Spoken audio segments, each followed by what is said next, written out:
When we had last left the Nameless One, business as usual continued across Sigil, with them encountering more strange and stupid bullshit, which included having a freaky dream where they saw moments from their past inside of a strange warped forest where people were getting killed by them, a big old pillar of skulls, which probably is what housed Mort, and a cozy time inside of a cozy place. But it was all interrupted by perhaps the voice of Ravel Puzzlewell communicating through dreams like some sort of Nightmare on Elm Street situation.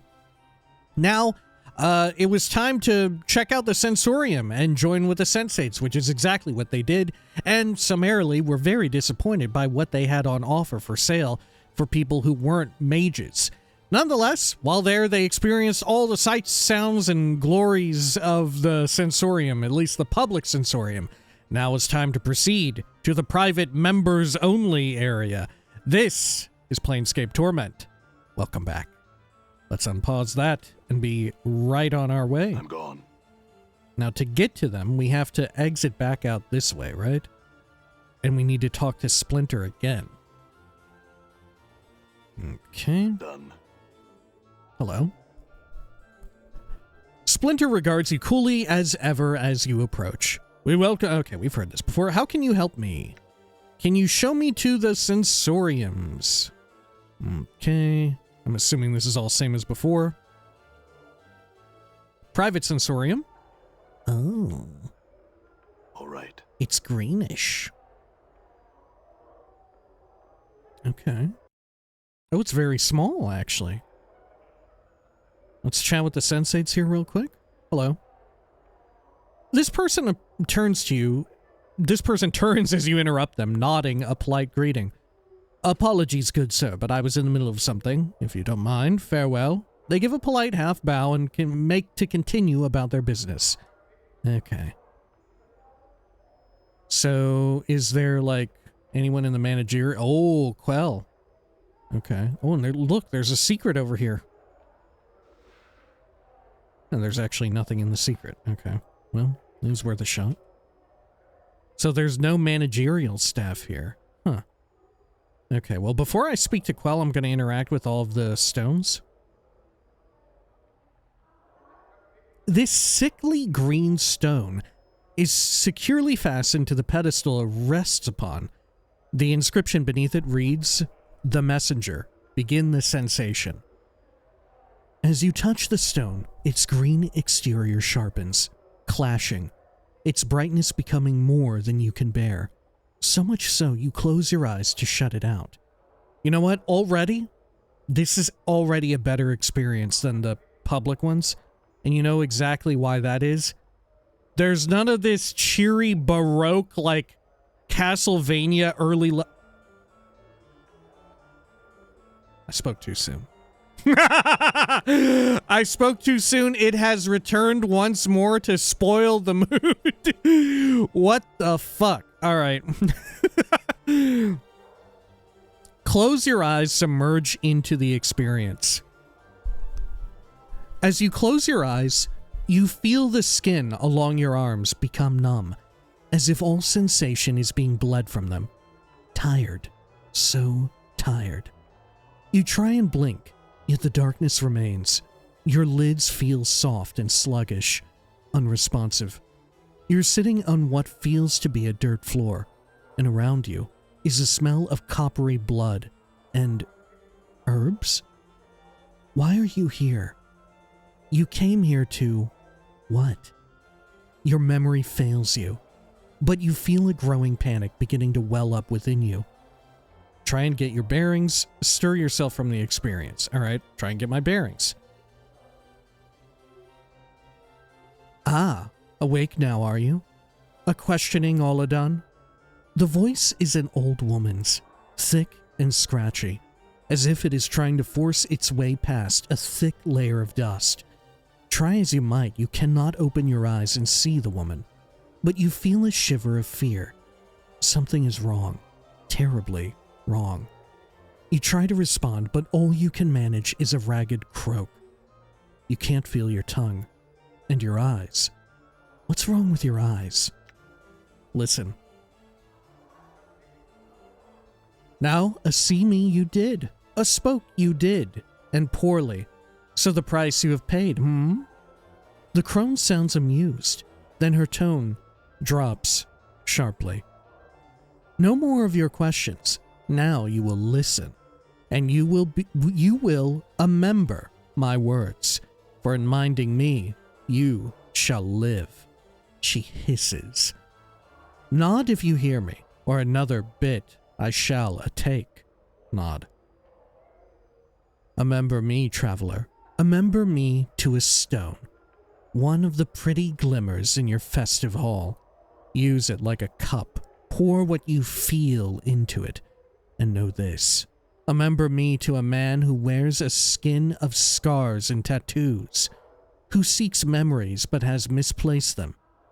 If smart he is, he will know the knowing of me. Tell him to find me.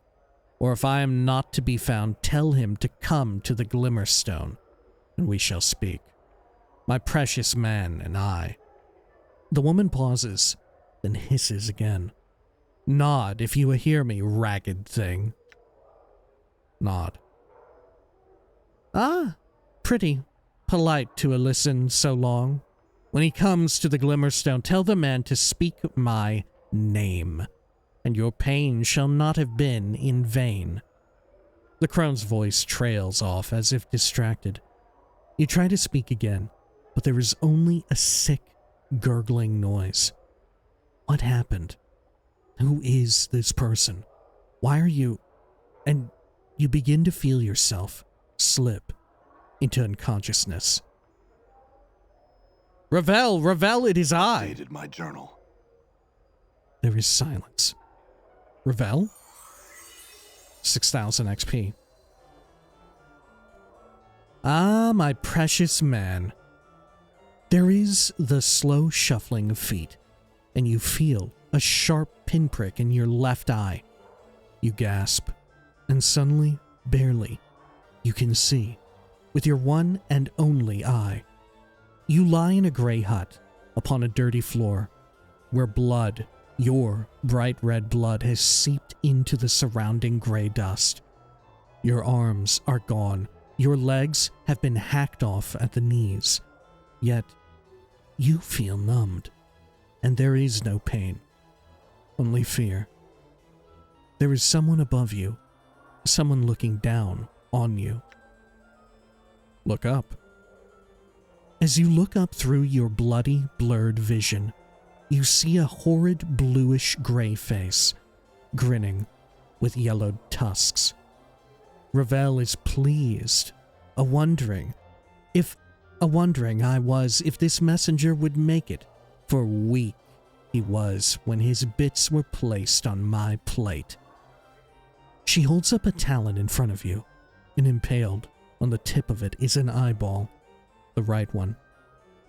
Yet to the festive hall he returned, it seems, and our time, too, together, has he shared, and now you have come. Success. Ravel, I have questions for you. Farewell, Ravel. I have questions.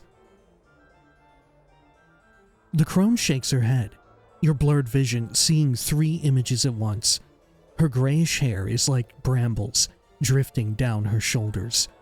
No, only time for answers does Ravel have, and she has no time to waste with your guess questions. Know this, and in the knowing grow strong.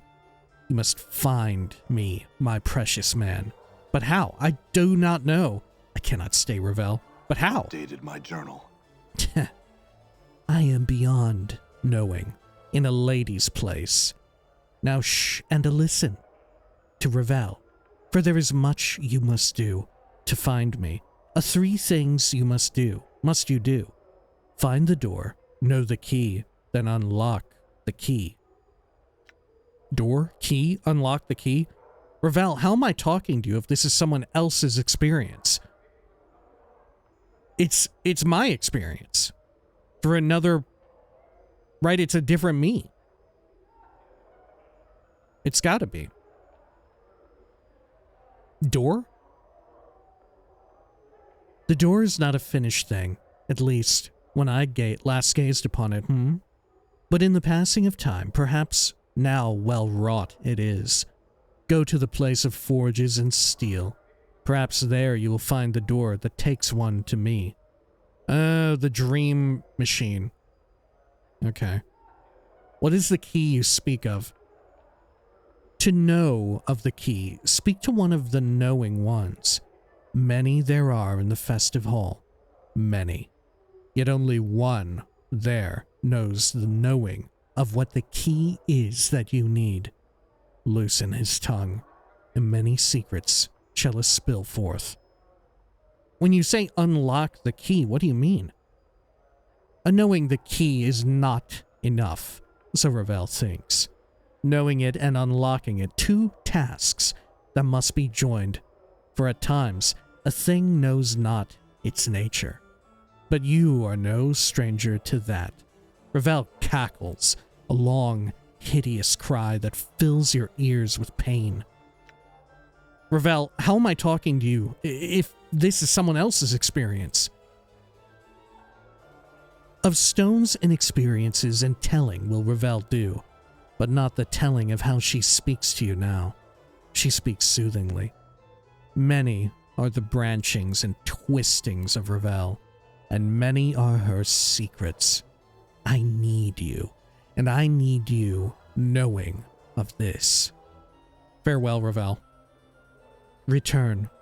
I will give what help I can. Ravel gives a final smile, a horrible, yellow-fanged grin. A blackish tongue darts from her lips and lingers at the edge, teasing. But in the end, only one question remains. We know the question. We know the question. What do you mean, Ravel? Only one question. This, I ask.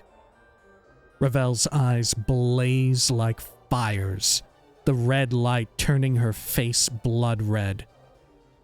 What can change the nature of a man? At the question, you feel a tremor pass through, like thunder. You feel yourself burn. Let the experience go. Your vision clears until you are standing once again before the hideously green stone. It looks different than before, more horrid somehow.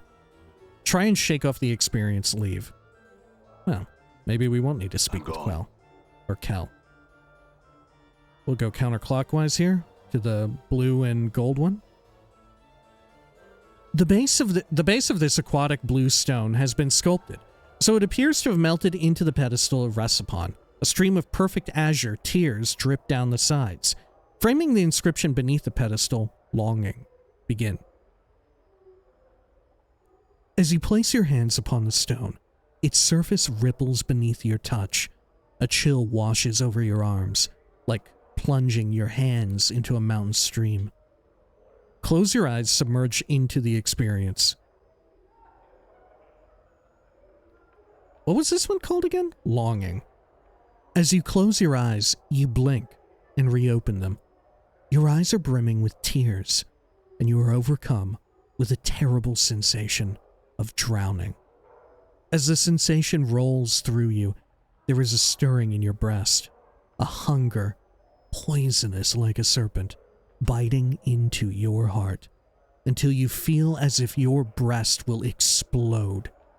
You want desperately to steady yourself, focus, but all that comes to your eye is tears.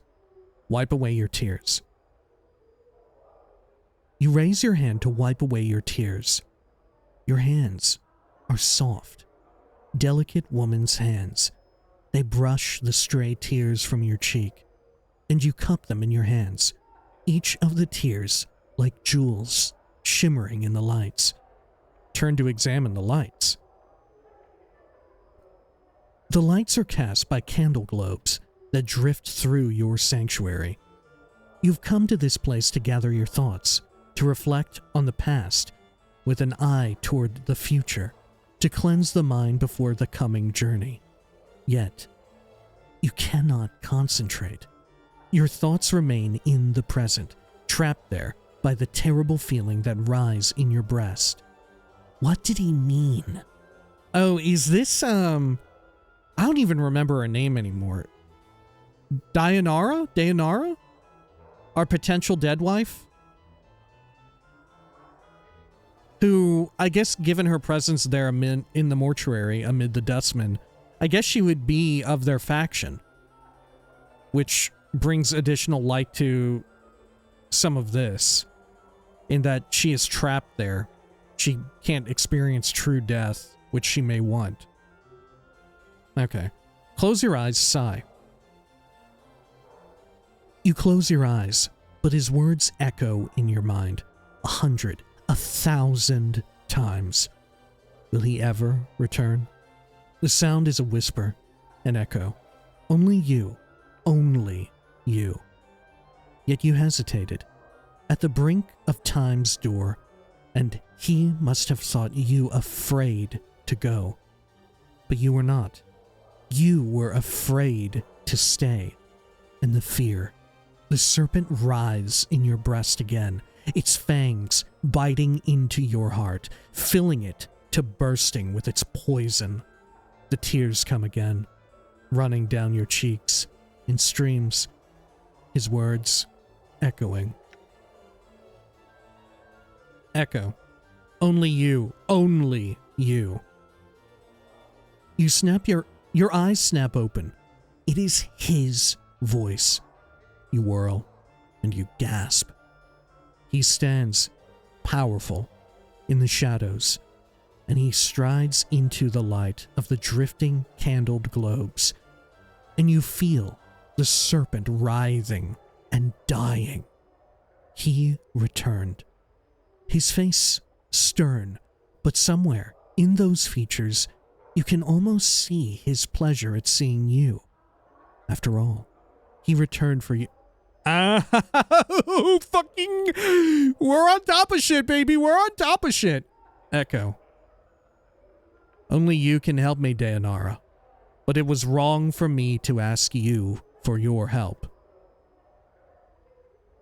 You speak, Dayanara.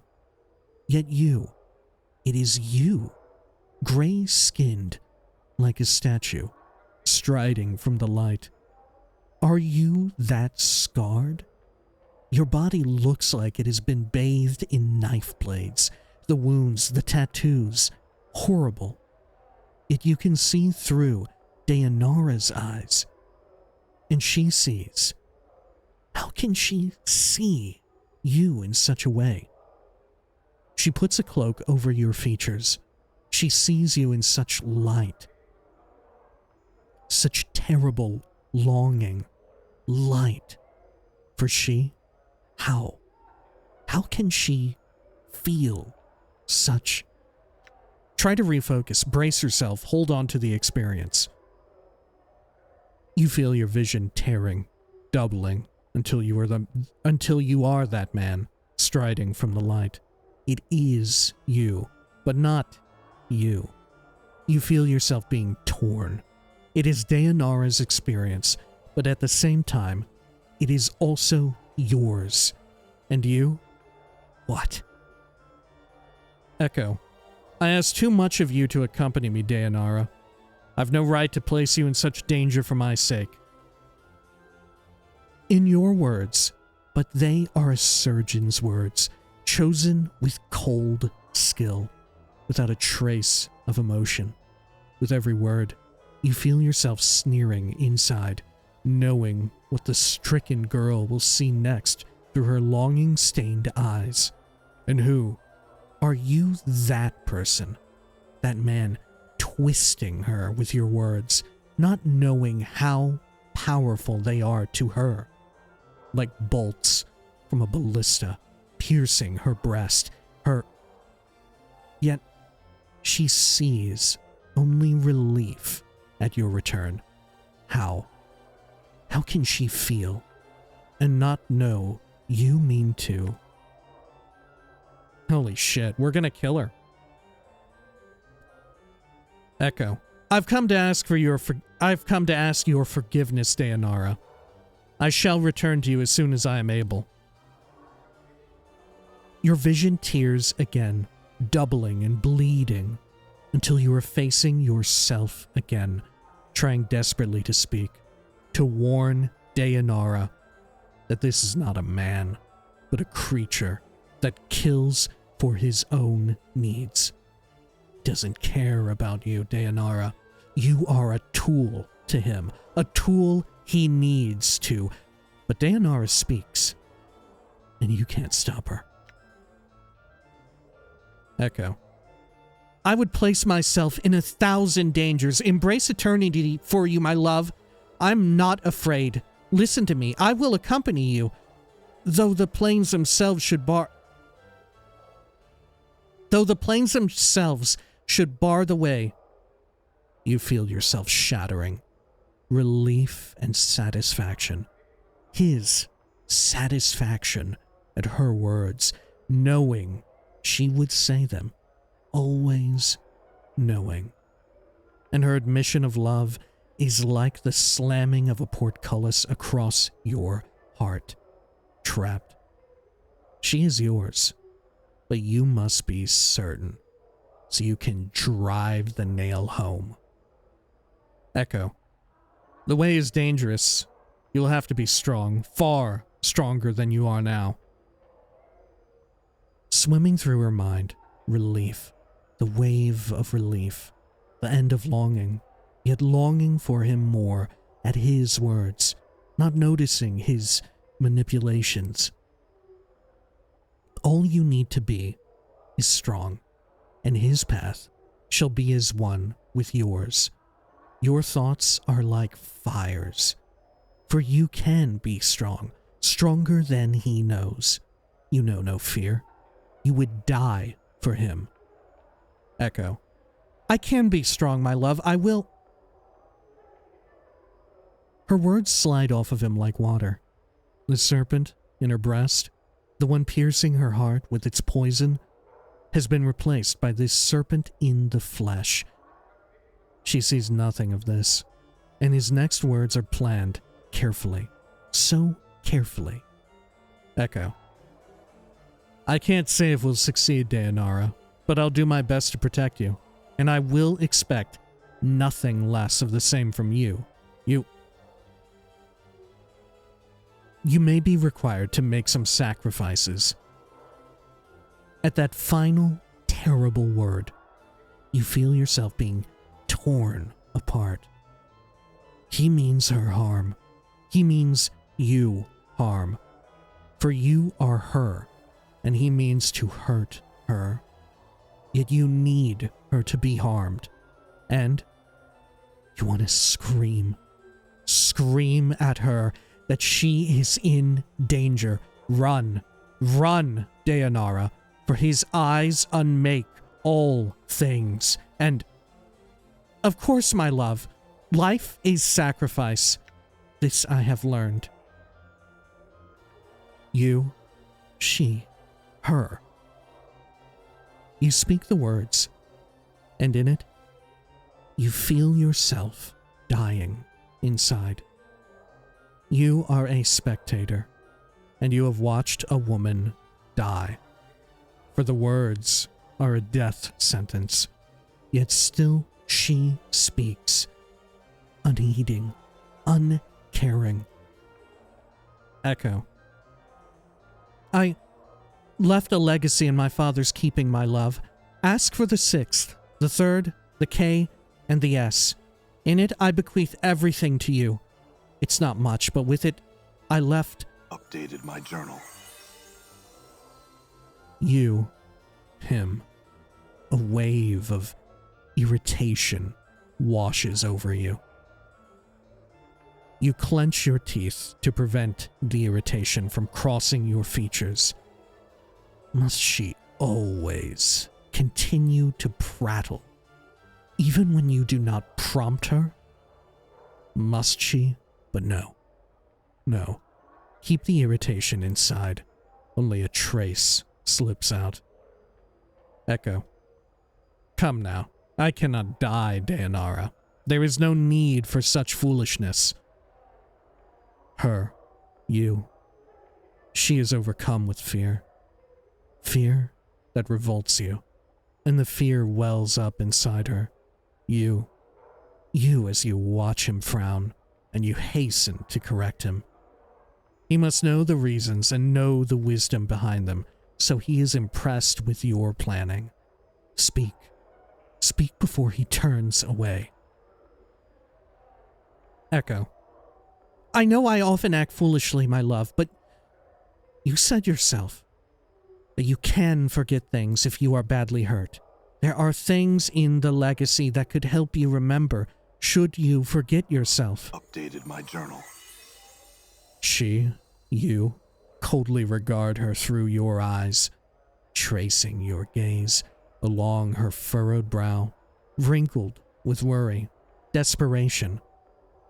She has acted as you expected, yet there is something in what she says. Echo. Perhaps, yet I hope nothing in this legacy is of value. I do not want to leave any things here in some safe that could be of some use on our journey. Her illusion is shattered.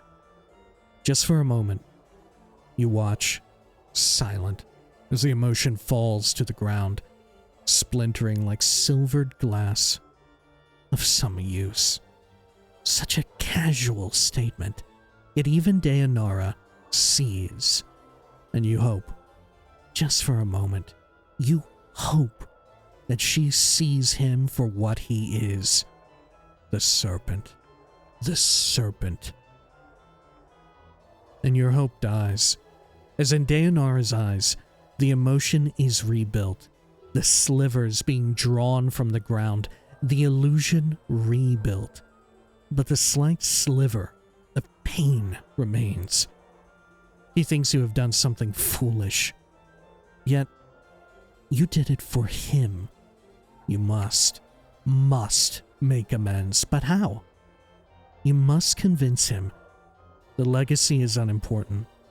But it isn't. It isn't. It's everything. The legacy, my love, it just has a few things to help you remember. The scythe of words falls on Dayanara, so quick, so sharp. You cannot follow its arcing path. A legacy. The things you do, Dayanara, such romantic gestures. No matter. No. She, you, Dayanara, you have driven him away again, like you did the night before. You feel the serpent stirring again, reborn, curling around your heart. There is the softest of hisses, yet he does not hear. Would you wish to leave a legacy, my love, for yourself, or for anyone who would want to? It might help you remember, if you left something for yourself, or for the ones you loved. The word scythe falls again, terrible and swift, yet this time, the illusion holds, and the serpent is cloaked. The serpent is cunning, and it shall not reveal itself until it strikes. A legacy for myself? Not likely. The things I would leave for myself would not be safe in some advocate's office, Dayanara. But enough of this. I must leave. He is leaving. You must make him remain. And the experience swirls around you. Terrible. The spiraling toward the final scene. The question she wants to ask. Don't ask it, Dayanara. Don't ask it. Be silent. Be silent. My love, before you go. His anger, his irritation. What now, girl? What now, you mewling banshee? Before I go, it looks like I am in no danger of that. Come, Dayanara. Can't these questions wait for the morn? There is much She is desperate, drowning. Say it, say it, say it. And you, speak it. Do you want me to come with you, my love? The rush of emotion dies in your mind. This is the end. The words you are about to speak are true, but the truth is not the truth she sees. There are no lies, only cold calculations. Of course, he wants you to come with him, Dayanara. You understand it clearly, too clearly. He has invested too much in the poor girl to let her go. Of course, Dayanara. I would not have asked you to come with me if I did not want your company. You know how I feel about you. There is a cold silence in his mind, then a hissing of a thought. A response, sharp and deadly, like a dagger blade. The lie comes swiftly, unburdened by emotion. I love you, Dayanara. And you want to scream as you feel the lie wash over her like a radiance. But it is a shadow of truth, a serpent's kiss, and he means you harm, and she can't see. You want to call out, but she is crying with joy, even as. Cry with joy, with frustration, with joy, with despair. The emotion washes over you, like you are drowning, and you need to speak. You long to speak, but you cannot. And tear yourself away from the experience. And you scream as you tear your hands from the stone, bloody tears rushing from your eyes, running in streams down your arms, your hands to coat the stone. Blood. Her blood. And you can't warn her. You can't stop crying. Oh, fall from grace. And suddenly fall from grace is there, and her touch is gentle like silk, and she brushes the tears from your eyes, even as you feel the screams welling up within you. She shhs you, cradling your face through your bloody tears. Castlevania. I can't bear it. I couldn't stop her. I wanted to, but I couldn't do anything. Fall from Grace looks into your eyes, and she nods sadly in understanding. And that is the nature of longing, the desire for that which you cannot change or possess. She studies you, withdrawing her hand, now soaked in your blood. Will you be all right? Yes. I just need a moment. Very well.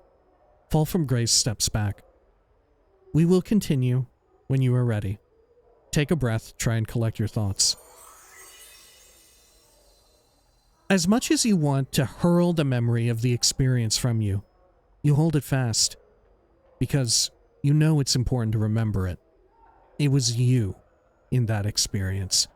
It was Dayanara's experience, but because it was you, your memories flooded you, and you could feel both sides at once. Who were you? Who was that shade of you?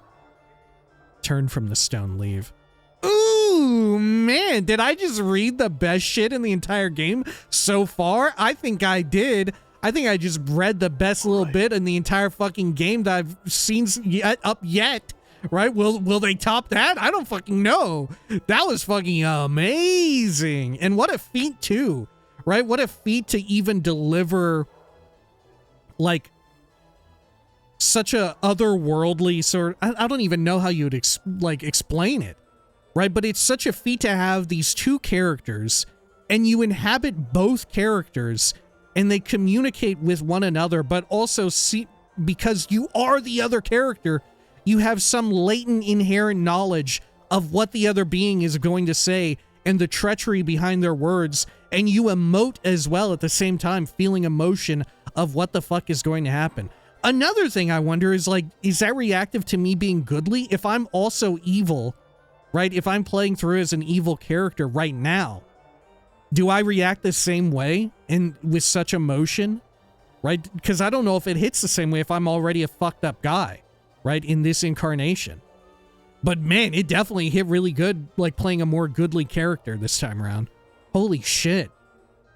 But yeah, what a feat to be able to both convey that to the player and have them understand. I feel like that's so difficult to get, like, someone to understand what the fuck you're saying with all of that prose, the way in which it's written, but holy shit, it accomplishes it.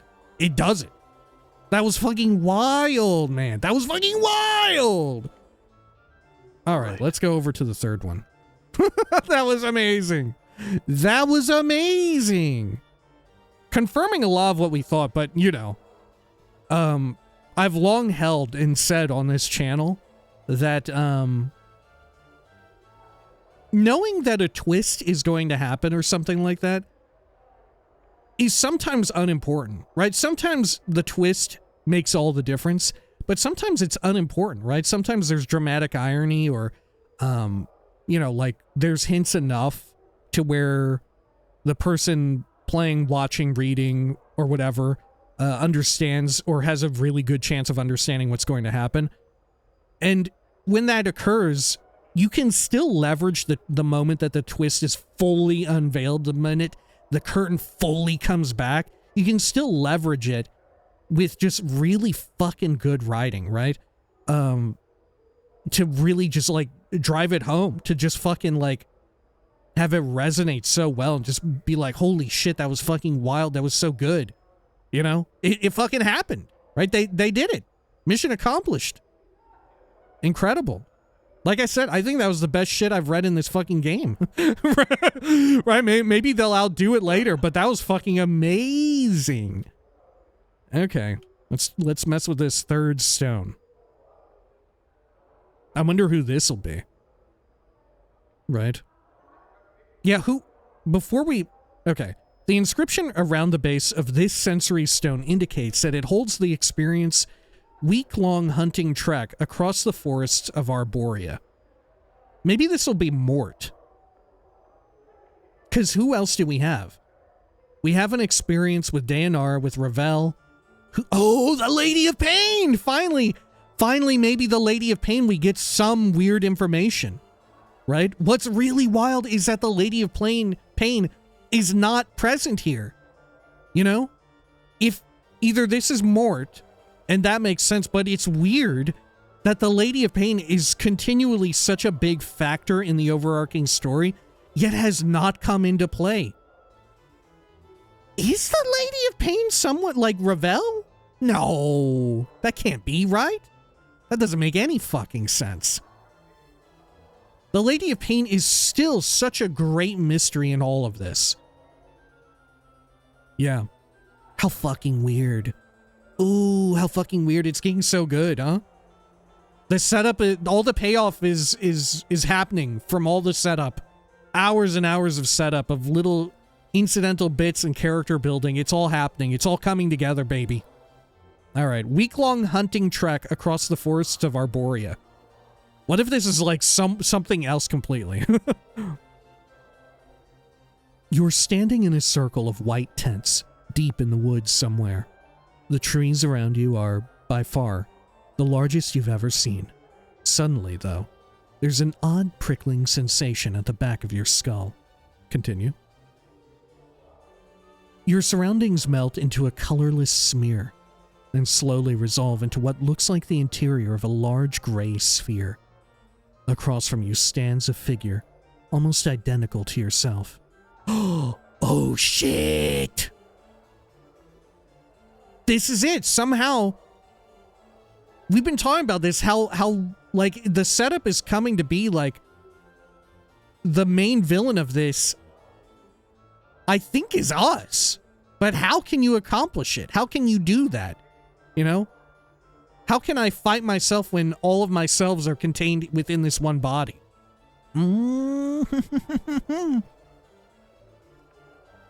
His eyes flash in the half-darkness. A mad smile splits his features. I knew you would come. Greetings. Greetings, yes, who are you? Dude, we gotta do greetings with the ellipses at the end. We gotta do that. Greetings? Oh, greetings, greetings. So good to see you. He sneers. I bid your murderous tongue to be silent. That's right. Murderous. Your pretend innocence is laughable. Who are you? Oh, don't you know? Didn't all those filthy, lying, thrice-be-damned journals tell you who I am?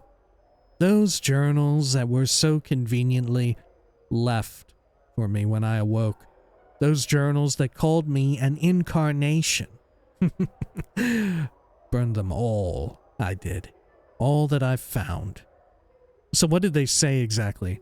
So you're one of my earlier incarnations? What did they say? They spoke lies, lies, lies, and nothing more. Filth. About a man who forgets himself. Other incarnations. Of preserving their experiences in writing so later lives could benefit. Thieves. It's my life. Mine. You all want to steal my body, and you won't have it. So you're one of my earlier incarnations. Where am I? You're one of my earlier incarnations? He crosses his arms and looks away. If you'd put stock in such trash, yes. What did those lying journals say? Same, okay. Where am I? Oh, this. He gestures around him, snickering. Just a little trap is all. I realize that killing you, body thieves, might not be enough. I might have to trap you, ensnare you for eternity. You may have realized by now that there's no way out of this sensory stone.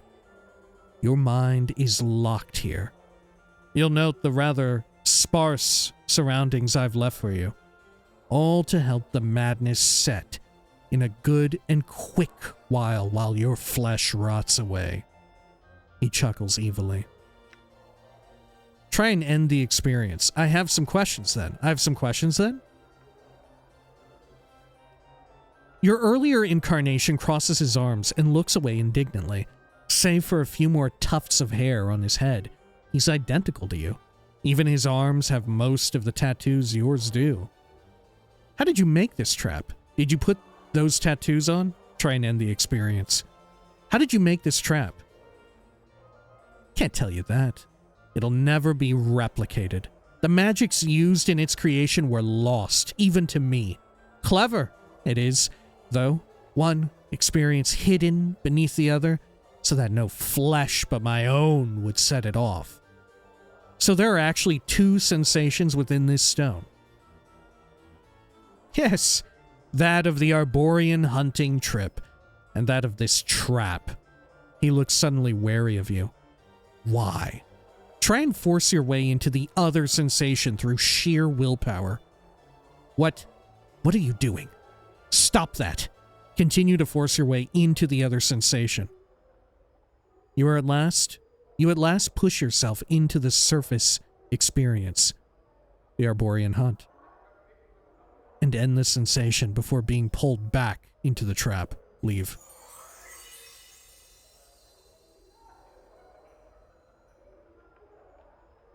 I'm gonna quick save and click on it again. The inscription around the base of this sensory stone indicates that it holds the experience week-long hunting trek across the forests of Arborea. Should you touch it, though, you'll be drawn back into that insane early incarnations trap. Leave the thing alone. All right. Ooh. Okay. Kel or Quell? This older man is chewing on something, muttering softly to himself. After a moment, there is a crack as he crunches down on the object in his mouth and swallows it. His bushy, brassy, white eyebrows furrow for a moment, rise, then furrow again. Greetings? Without so much as looking at you, the man reaches into his tunic, pulls out a... Ah, fuck. I forget how you say this word. People have told me before in the past. A pook? It's definitely not poussé. I know it's definitely not pronounced poussé because I was the one that I joked about some other time and people were like, it's not poussé, right? But I forgot what it is actually. And now all I remember is the joke, is me saying that it's poussé. Pulls out a poussé-colored ball, regards it curiously for a moment, then pops it into his mouth. I said, greetings. The man frowns and waves you away, then nods to himself, thoughtfully as he savors the flavor of whatever he's put into his mouth. I've got some questions. The man smirks, bites his thumb at you, then abruptly pauses. His cheeks swell, and then, with a violent gag, he spits up a large black fly, which begins to buzz around the chamber. Minosaurian candles be damned, he cries, shaking his fist at the insect. He whirls on you. What? I had questions about you. I had questions about this place. What do you know of Ravel Puzzlewell? I had questions about you. He pops a small red candy into his mouth. You always traipse about molesting puissant also this I know. Puissant mages with your ignorant prattle? Babbling, blathering, chittering, chattering! The candy shoots from his mouth on chattering, flying in a high arc to land on the floor with a wet plip. He stares at it sadly. My question? I'm, sorry about your candy. Pick it up and eat it? Oh my god! What the fuck? I can pick it up and eat the candy from the old man? Oh god! How could I not? How could I not do that? God, what a fucked up response. I'm going to pick up the old man's candy and eat it off the floor after he had it in his fucking mouth. You snatch up the candy and pop it in your mouth. Its taste is sweet and tangy. The mage's jaw drops. My delectably scrumptious Bitopian fruit candy. That was good. Can I have another? Another one? Another one? Of all the raw, blistering nerve. What makes you think you deserve another candy, you unmannerly, churlish dullard? I don't deserve one. I want one. Now let's have it. Come on, just give me one. Forget it. Come on, just give me one. I'll give you nothing and you'll like it. He plops a candy in his mouth for emphasis. So good. He swirls it in his mouth. His eyes close as if he were wrapped with ecstasy. So delicious. I want one and you'll give it to me. Now let's have it. Fine then, forget it. I shall. Forgotten. Forgotten it is, you scabrous, rot-brained clatterchap. Now, farewell. But I had some questions. I care not, you yeasty, beef-witted pignut. His eyes bulge out. He jabs his finger at you. Now off with you. Off with you. And do not return without being prepared to show the proper respect. Come bearing tribute. A gift. Ooh, I know what he would want. We have it. Oh yeah, look. Okay. He suddenly draws close and whispers from the side of his mouth. Candies or chocolate would be nice, but nothing common, mind you. Bring something exotic. Now be gone. Wait, I've got this imported chocolate. I could give it to you as a gift. Fine, I'll look around the ward for something suitable then. I got this imported chocolate. Oh? His demeanor changes in an instant. Very kind of you, very gentlemanly. May I see? Show him the chocolate closet. Actually, no. It'll have to wait. Farewell. I'll show it to him.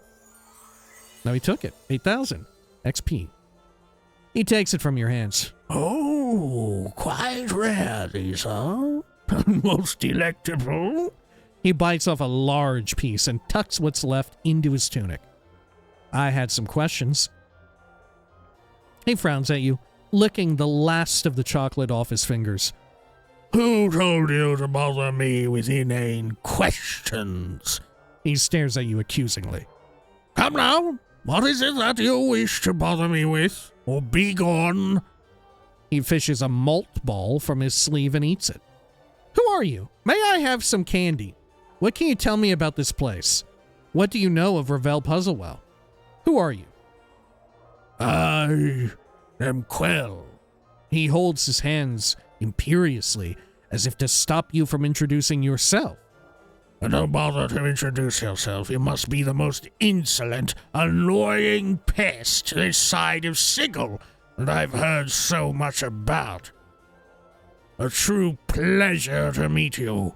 I thank the powers it couldn't have waited until you had curled up and died, thereby sparing me the pain of being forced to banter words with you.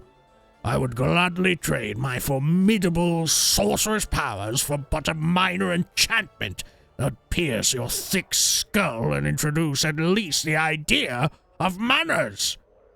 Manners? What about the chocolate I brought you? Formidable sorceress powers. Could you teach me? I had other questions. That's all I wish to know. Farewell. What about the chocolate I brought you? He opens his mouth to speak, finger raised, and stops. You have me there, sir. He shrugs and eats another candy. As I thought, I had another question. He rolls his eyes, indicating for you to continue with a wave of his hand. What can you tell me about this place? You stand within the Civic Fest Hall in the exclusive, so very exclusive, until you shambled in, private Sensorium. Speak to the man in at the Fest Hall's foyer. Splinter, should you have any more fatuous questions about the place? Let me ask you something else.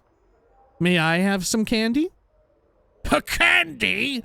And once more, for good measure, a candy? What, pray tell, makes you think I'd give candy to a shirtless, impertinent pumpkin such as yourself?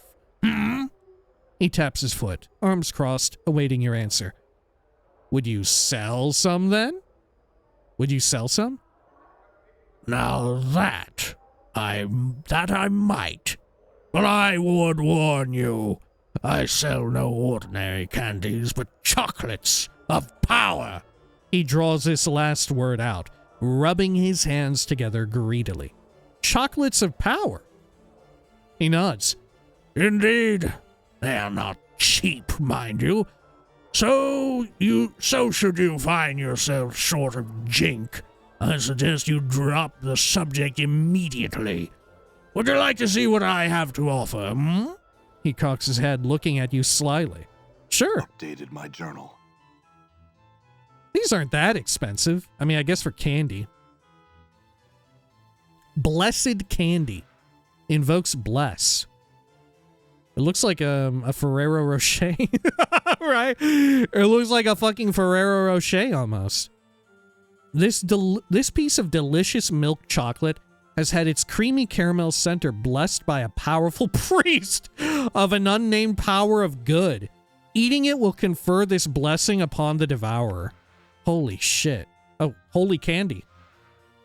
It invokes protection from evil. This piece of sweet dark chocolate has had its crunchy praline center prayed over by the Aeol, an order of wise mystical monks from the prime world of Eating it will protect the user against the forces of evil for a time. Mechanist candy. This is candy? Invokes call lightning. The piece of hard candy is shaped like a small gear or cog. It is flavored with a slight metallic aftertaste. Placed in the mouth, it tingles slightly as small crackles of electricity play over it. If the conditions are right, lightning has been known to issue from, or strike, the eater of such candy. Oh, it's like Pop Rocks or something? The first two sounded amazing. This one, I don't know. Crunchity candy invokes armor. This piece of chocolate is coated with a crisp, sugary shell. Eating it temporarily coats the devourer with a magically crisp, crunchy coating of their own. Oh, it's like an M&M. Okay. Frosty mint candy. Ugh. I do not abide by mint candies. Invokes friends. I generally don't like mint at all. And then maybe it's because I grew up, I had a great aunt who would often have like peppermints and stuff in her purse, and she would offer them to me, or like a little sucker, like especially like a lollipop or whatever that you would get from, she would get extras from when she would go visit the bank or whatever, right? And she would have some for me and herself, and I would get that, or like I said, like a little peppermint. And I think that just made me fucking, like, I loved her, but I think it just made me fucking sick of anything minty that's in candy form. Like I'm down for like a sort of minty tea, or even like a novelty coffee, though I tend not to frequent that, but a minty coffee or tea I'm down for. But not any sort of like, if it's meant to be like a treat, you know? And that includes like, I know they're super popular. I tend not to like Thin Mint Girl Scout cookies, or like mint chocolate chip ice cream. I tend not to like it. I think it just broke me on it for life. The fact that I had so much of it growing up. Because I used to just like put a fucking peppermint in my mouth and just like fucking draw a picture. right, damn, to be a child, to pop a peppermint fucking little hard candy in your mouth, suck on that shit, and draw a fucking picture on a paper. Right? Damn, that was the life, right? And then I would go outside and drink water right out of the hose. Oh, what the fuck. This small round bit of hard candy makes the devourer's breath so winter cool and frosty. Minty, oh, fuck off. This is a fucking Mentos. This is Mentos, the fresh maker. Minty fresh that their charisma is increased considerably for a period of time. Shut the fuck up. Of course it invokes friends. I don't even, like, how popular is Mentos today? I feel like Mentos is only popular among people wanting to blow up cola. You know? I haven't seen anyone do it, but back in the day, holy shit, this is fucking blast from the past, right? Talk about this being made and written in the 90s. Holy shit, Mentos the Fresh Maker ads and everything? I guess they were still around in the early aughts before they started dying off in popularity. Holy shit. You know what? They were actually pretty damn good. The Mentos, they were pretty fun, right? They were wild. There were a lot of minty flavored candies that just are not around, right? Like the peppermint patty. That used to be all over the place. You used to see them all the damn time in like grocery store lines. I feel like they're becoming more and more rare. You know, like other candy, like a fucking Mars bar or some shit. Those are often around, like the grocery checkout line. Mind you, I'm speaking very much from like a North American, well, I don't even know if it covers all of North America, right? At the very least, United States of American perspective, right? But in my defense, listen, I've listened to a lot of people from like Europe talk about like fucking going through and getting some like gobby smashers or whatever. What's the, oh fuck, I even tried the Australian shit. What's that Australian candy that's so fucking good? Ooh, is it Australian in nature? Maybe it isn't. It doesn't originate from Australia. And I only heard like an Australian person talk about it. Ooh, what is it? It's that like chocolatey stuff with the goo in the middle. Ooh. Or like Jaffa cakes and stuff. We ain't got any of that shit. Some hobnobs, right? We ain't got hobnobs. You ask for a hobnob, people think that you wanna fuck. Right? But yeah, fucking Mentos. This is what this is. The fucking fresh maker, right? They had all the commercials where it's like, oh yeah, if you eat the Mentos candy, you pop that in, suddenly everybody's one to fuck. Right? And then you watch a commercial and it's like, yeah, eat this big fucking hamburger, and people who are sexily dressed like Jessica Simpson, they're gonna want to fuck. I don't know what the fuck was going on. Fucking we had a lot of commercials where it was like, if you eat this, people are gonna want to fuck. All right. Charisma is increased considerably. Yeah, okay. Quivering candy. Ooh. Invokes strength. This heavy chunk of solid chocolate quakes and trembles in your hands. When consumed, the devourer's muscles ripple with similarly powerful spasms, increasing their strength for a period of time. What the fuck? I guess it's just a big old chunk of chocolate. Big old, it's the double chocolate chunk cookie. Sorry. Minosaurian chocolate invokes swarm curse. This is what he was eating, right? Well, no, he ate quite a few different chocolates or candies.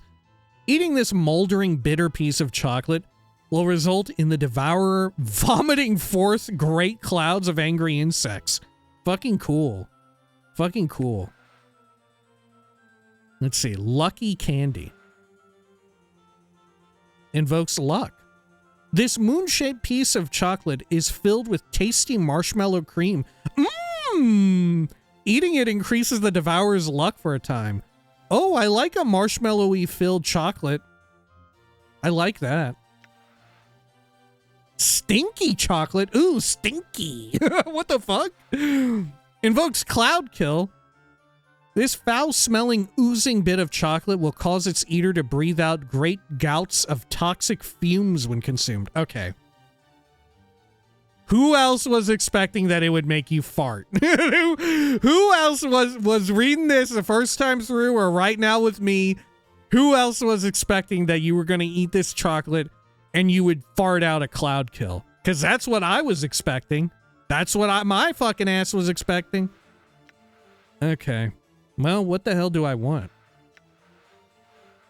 I feel like I should buy at least one. Some of these sound so fucking delightful.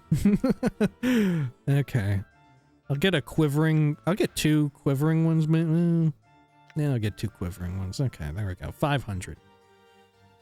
Or maybe... Okay, yeah, I'll do that. Okay, good. Neat. All right. Experience has increased my skills. Damn, you leveled up from that? Shit, I can't even level you up. Yes. Is it because you're a priest? No, I can level you up. Oh, the icon wasn't there. Or was I tripping? I just wasn't looking. I was looking in the wrong spot. Priest abilities have increased. +5 lore. Gain from specialization bonus. 8 HP. 2 HP from con. Okay. Also as well, it has been revealed that it is very deliberate. Right now I feel as if it's done with utmost deliberate nature that Falls from Grace and Dayanara share a voice actress, right? That it's Jennifer Hale of Commander Shepard fame. Okay. Let's see. Kel? Kel glances around him as you approach. Blast! Nowhere to hide! He sighs loudly. Well, out with it. What do you wish of me now, hmm? He pops a candy into his mouth and looks at you expectantly. I had some questions. Okay. What do you know of Ravel Puzzlewell? At the mention of her name, he swallows the candy he's sucking on with a loud gulp, wincing in pain. Dude, this is making me want fucking candy. Like this song says, I want candy. It's making me kind of want some kind of like chocolate or candy right now. It's fucked up. This is fucked up. This is This is my Planescape Torment, right? Hearing all of these candies and shit described in such a fun and delightful manner, it's making me want some. And the worst part is, I got some, right? It's in real life, it's almost Halloween. There's candy around, right? Right? It's making me want some kind of bad. It's awful. This is a nightmare. Okay. Bless up to any gentle viewer who is also listening to this is like, man, yeah, he's right. This is kind of making me want candy. And then you went and got some. Right? Bless up to you, dear gentle viewer. Let's just all treat ourselves. After this, I'm gonna get something. After I get done recording this, I'm gonna fucking get something, right? If I have to suffer through a fucking nightmare situation of touching all these stones and being traumatized, at least I should get a piece of candy. All right. At the mention of her name, he swallows the candy he's sucking on with a loud gulp, wincing in pain. What's to tell? Why tell at all? Such things, such tales are best left in dusty books and in the attics of old men's minds. Evil, evil! Such a name, and such dark tales swarm about it, like flies on a corpse. Just the same, I need you to tell me. He rolls his eyes, plopping another candy into his mouth. She's a night hag, my boy, who came to Sigil. All evil and cackles she was. Alive with her shadow magic, ready to butt heads with the Lady of Pain. Why, though? Why? Barmy old hag. Only succeeding in getting herself mazed. She's likely dead by now. Shadow magic. How might I find her? Mazed, the Lady of Pain? Can I ask all three of these? I hope. Shadow magic? Yes. He seems uneasy about speaking of her. Ravel dabbled. No, not dabbled, but excelled in all schools of magic. She knew shadow magics of illusion and shadow substance, shadows, residues of dead things. How might I find her? How might you what? His candy rolls right out of his mouth and onto the tiles. Before you can so much as look at it, he snatches it up and pops it back into his mouth, giving you a dirty look. Fuck yes. Why would you ask such a thing? Are you mad? What could you possibly want with such a... Tim Tams! That's what I was thinking of earlier with the Australian thing. Tim Tams. All right, sorry. They're really good. You should try some. What could you possibly want with such an evil creature? She knows something about my past. Never mind that. What did you say about shadow magic?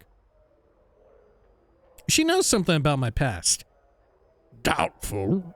She was mazed many centuries ago. Gone, penned in the dead book she is. And even if she were, somehow, still clutching to life with her blackened, bloody talons, what could she possibly know about you? If she wasn't the spitting image of cackling evil, that is, and was even willing to help you. I'll just have to hope she's alive and will help me. By Lesh's 6 teats and her swollen tummy, what a flickering candle of hope hurled into the howling winds of pandemonium that is. Flicker, flicker, whoosh? What is that? Don't be any more the fool than you need be. I must still seek her out, whether she's dead or alive.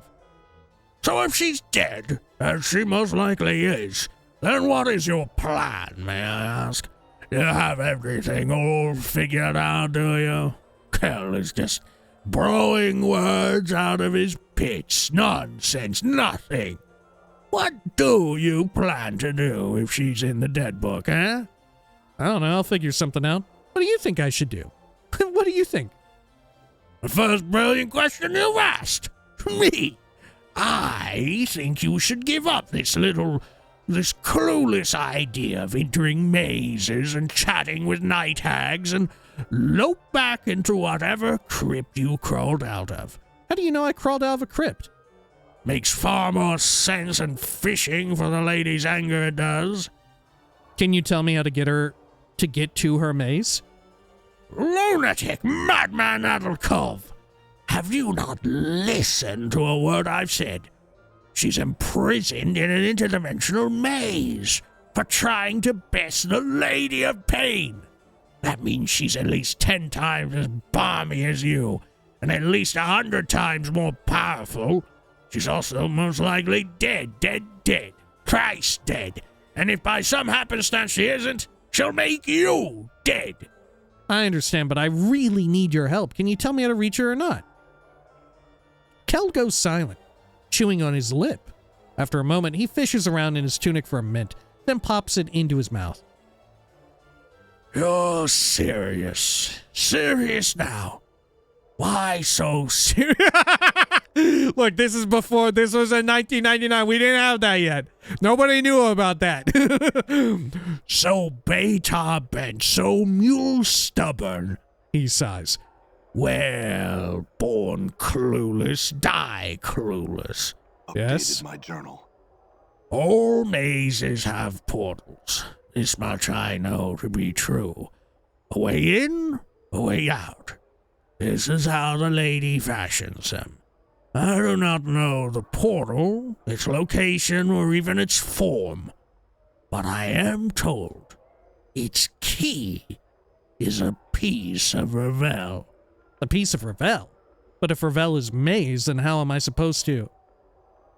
Then you'll have to make do. Find something that has Ravel's taint in it. Mayhap that is all I know. All. Bother me no more about it. If you want to go pestering someone about something like that, go to the brothel of slating intellectual lust. One of the ladies there is bound to have met someone or know something that'll help. We have to get something from the person who's related. Okay, thanks. I had other Updated questions? My journal. What do you know about Ravel? I need you to tell me. Okay, yeah, I wanted to ask about Mazed and the Lady of Pain from him. How about the Lady of Pain? He nods grimly. The Lady of Pain, she rules the city of Sigil, keeps her powers out and such. One of the punishments she reserves for those who cross her is mazing. She breaks off a piece of Sigil, twisting it about and banishing it to who knows where. The offender trapped inside. Gone, gone, gone they are to the plains then. Okay. I had other questions. And then of Ravel. Whoops. Okay. Mazed? Okay. Other questions? Okay, nothing. Farewell. I think we got it all. Done. Great. Find the portal key to Ravel's maze. Find the Night Hag Ravel puzzle well. Okay, and then out here. I'm gone. I can't believe that the chocolate closet was actually used for something. I thought that was going to be a dead end for sure.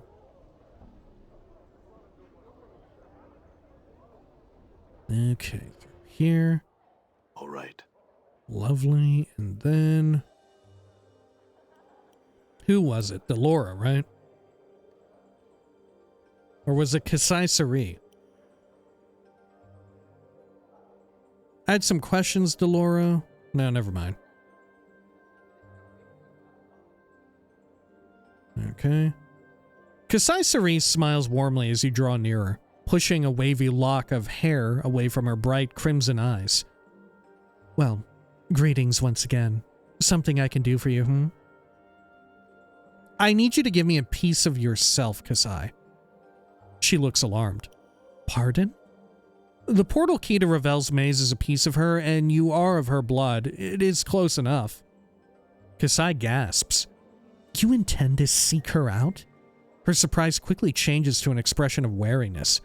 What would you need of me? Your blood, most likely. Only a drop or two, I'm sure. She nods. But do you have some way to carry it? A piece of cloth like a handkerchief or something, you know? No, I don't. Kasai sighs, looking around. I'm sure there's one in the brothel somewhere. Bring it here, and when you find it, all right? I'll give you the blood then. I'll return when I have a handkerchief then. Farewell. Updated my journal. Fuck. A handkerchief? Shit, we really don't have a handkerchief. Fuck I'm me. gone. Okay. Where did I put all that shit at? Oh, in the tenement. Right? In the weird tenement area. Okay. Let's go on over there and bring that thing up. Okay, down here. Done. And then over this way.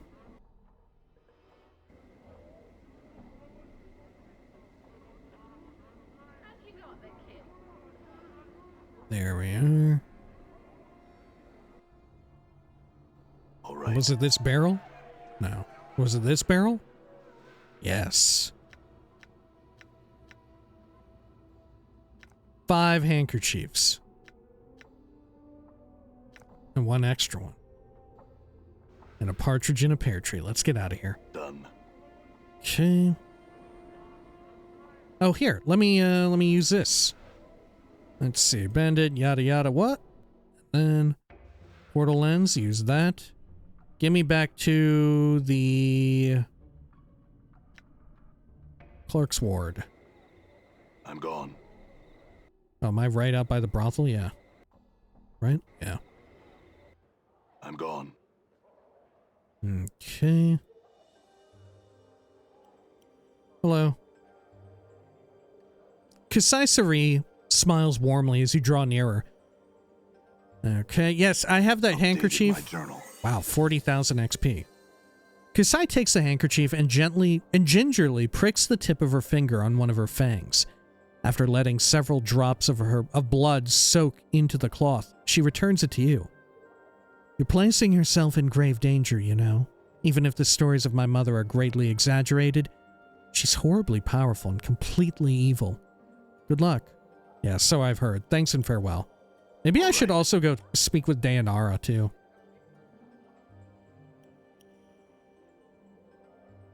Fuck, I may have to, because I don't even know where the portal would be. Do I?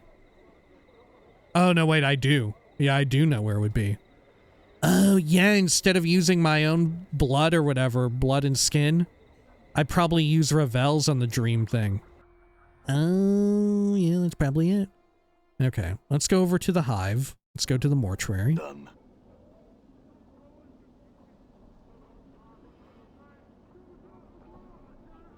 Great. Gate guard, hello. I have some questions I'd like to enter. I am here to pay my respects to Dayanara, the woman in the Northwest Memorial Hall. Okay. I'm gone.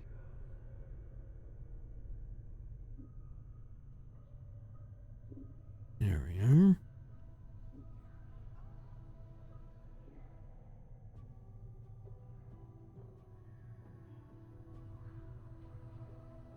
My Hello? love, you have returned to me. Can it be that your memories have returned? Once again, Dayanara materializes. This time her face is filled with desperation, and her arms are outstretched as if she is reaching for something. As she fades in, the desperation in her face changes to relief. I had some questions for you. What is it you wish to know?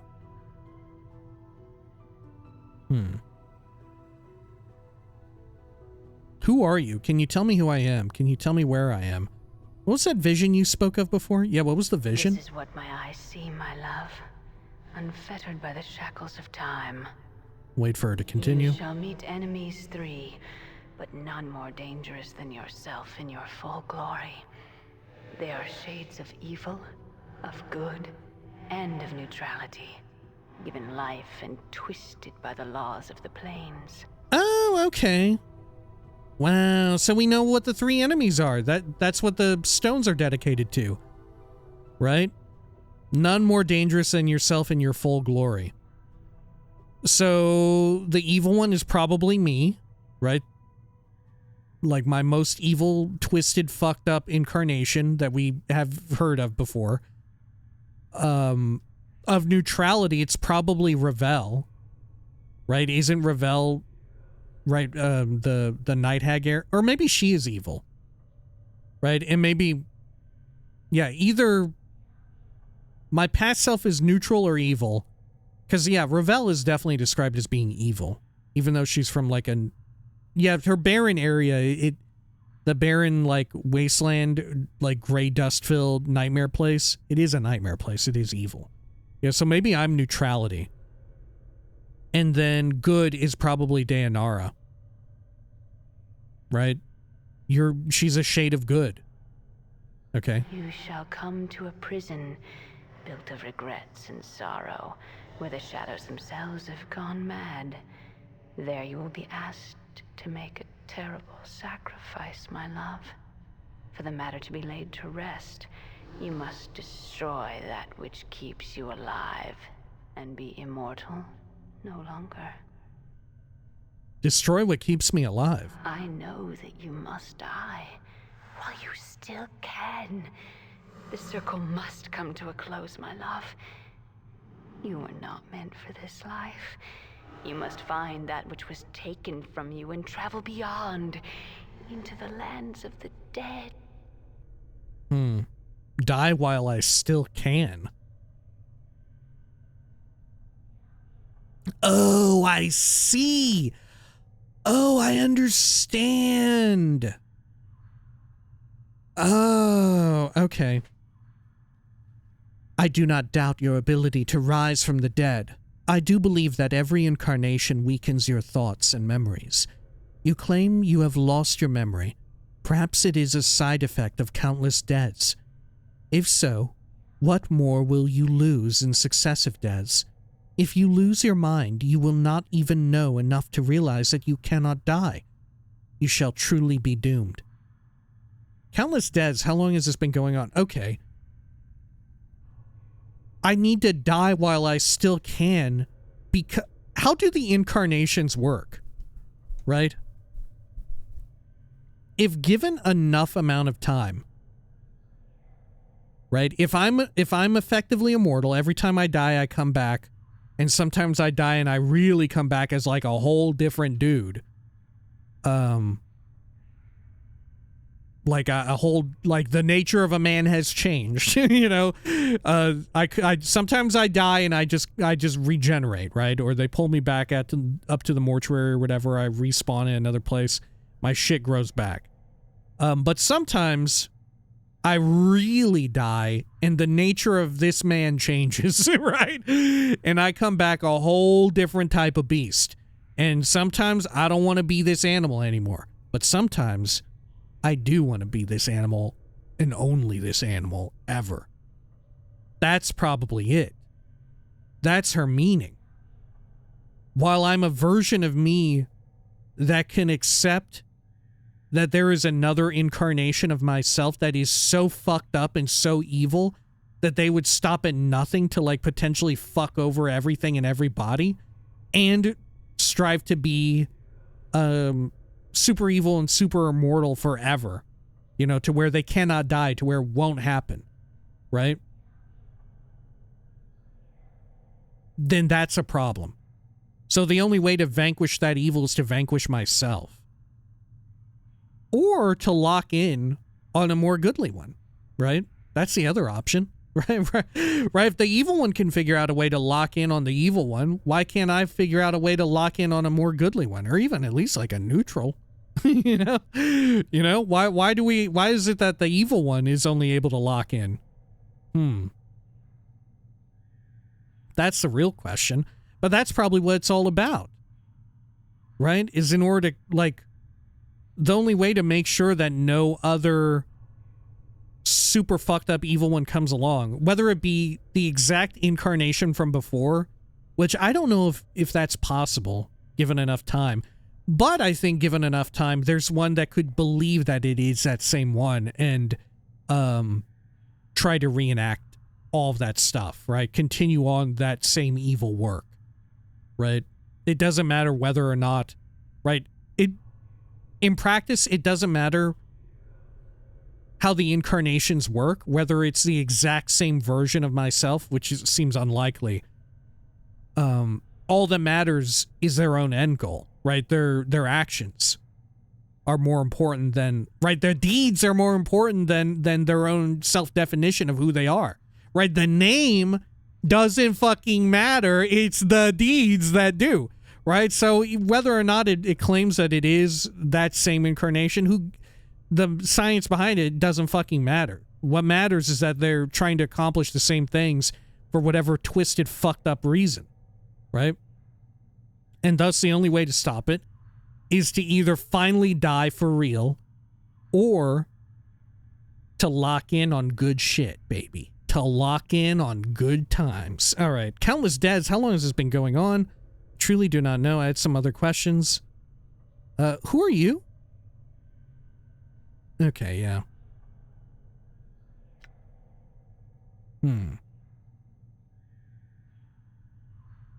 Oh. Hang on, I think this is new. The spirit makes a begging motion with her hands. How can it be that the thieves of the mind continue to steal my name from your memory? Do you not remember me, my love? The ghost stretches out her arms. Think. Her voice becomes desperate again. The name Dayanara must evoke some memory within you. I think I feel the stirrings of memory. Tell me more. Perhaps your words shall chase the shadows from my mind, Dayanara. Oh, at last the fates show mercy. Even death cannot chase from your mind, my love. Cannot chase me from your mind, my love.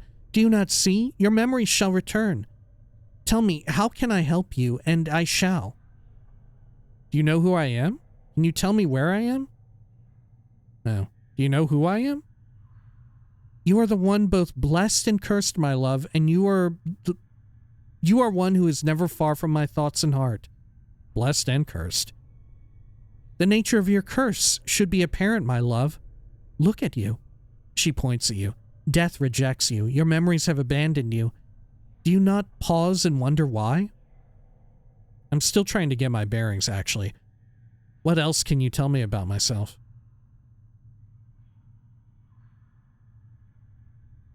I know that you once claimed you loved me, and that you would love me until death claimed us both. I believed that, never knowing the truth of who you were, what you were. And what am I? We have spoken on your nature before. Dayanara's face takes on a distant expression. We shall not do so again. Farewell, then, I shall Dayanara. wait for you in death's halls, my love. She smiles, but there's only sadness in it. She closes her eyes, and with an ethereal whisper, she fades. All right. Okay. It's also possible that these three shadows or whatever, shades, are me. Right? There's a goodly one, there's a neutral one, and there's the evil one. I guess that's possible too. What am I right now? I'm neutral good still? Look, I don't know. After I ate that candy off the floor from Kel, I feel like we could have very easily slid over into Gone. chaotic good. All right. Now, where did I need to go again? Oh, fuck. Let's see.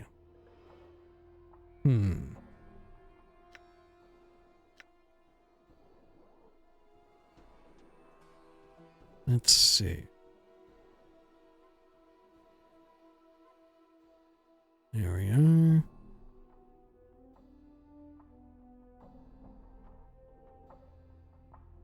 In that experience of Dayanara's in the Sensory Stone in the Fest Hall, I know that when she suggested I leave a legacy, it struck a chord with my previous incarnation.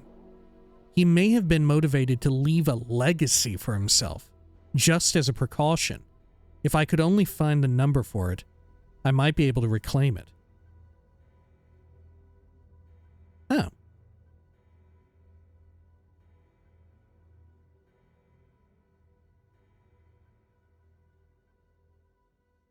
Okay.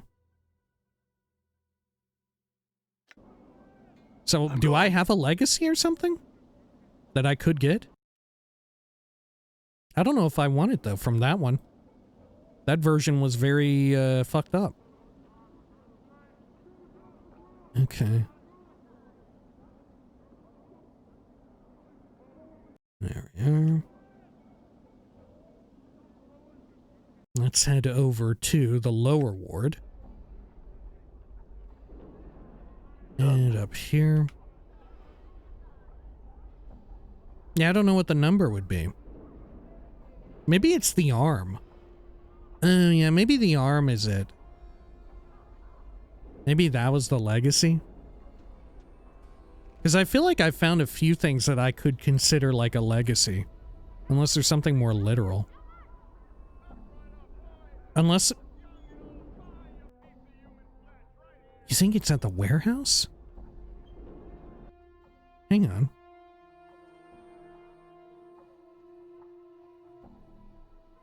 Let's see.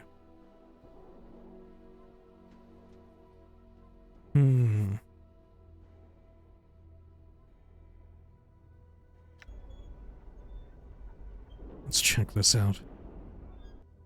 I'm gone. Hello? I'd like to claim something. No, nothing. Farewell. Yeah, I'm clueless. Done. Maybe I already got it from there. I feel like part of me has already gotten the legacy. But maybe I'm tripping majorly.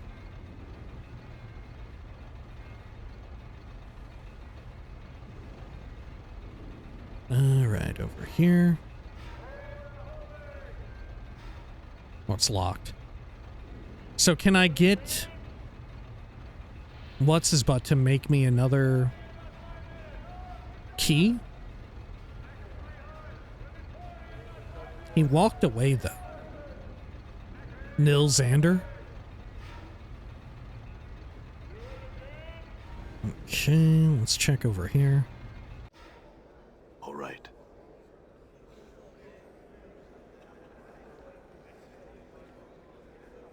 Okay, no.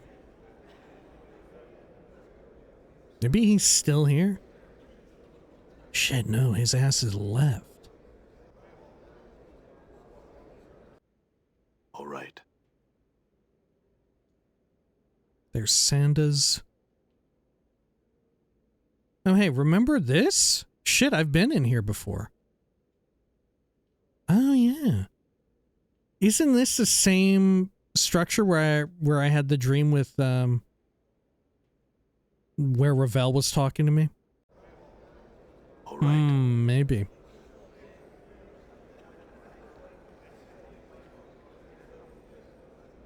Okay. Let's see over here. Maybe it's in the super weapon room.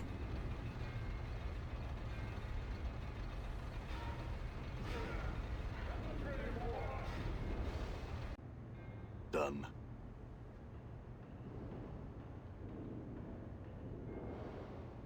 Okay.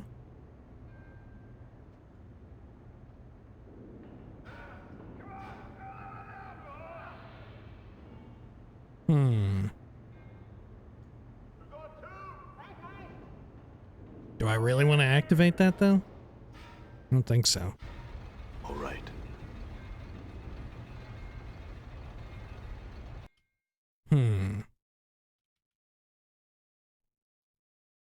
Search through this. Ravel. Okay.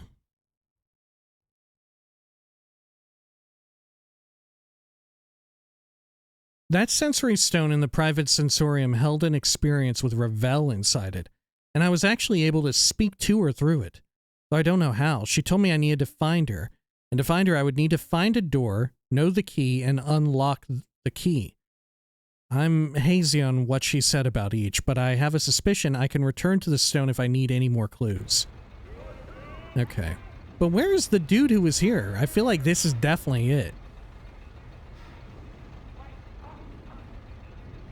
She even mentioned the Godsman stuff.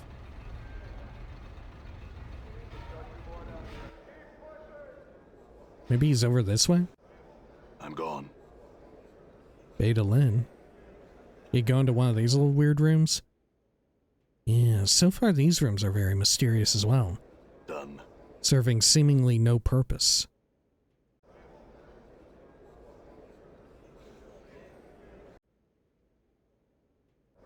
I don't know. I'm gone.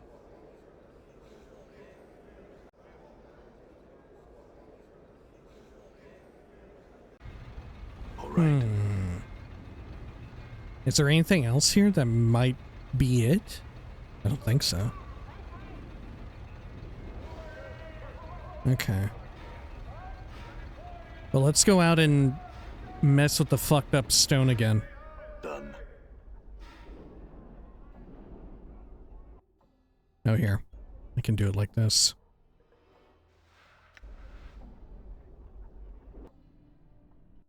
Great. And then use that.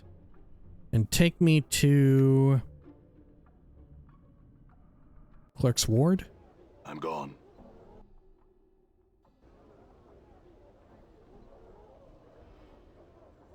And right over here. And then Splinter, can you whoosh me away?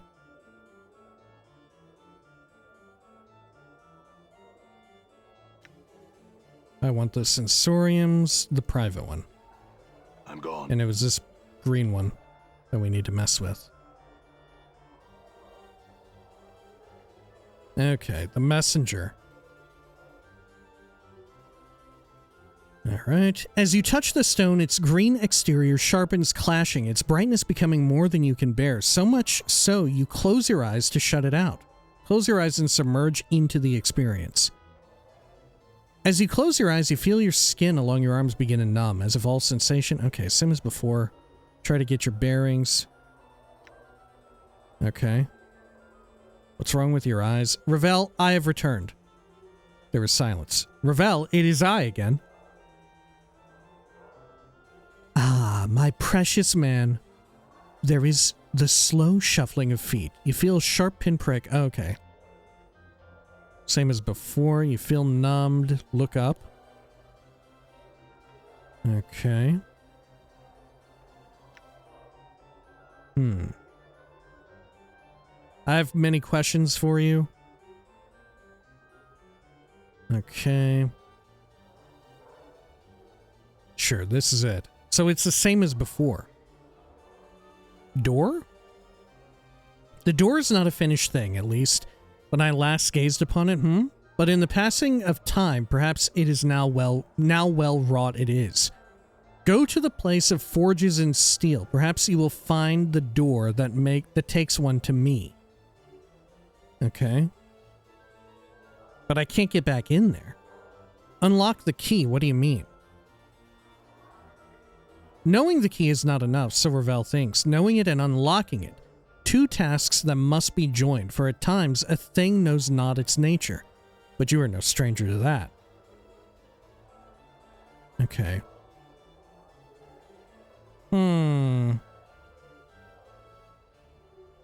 Yada yada.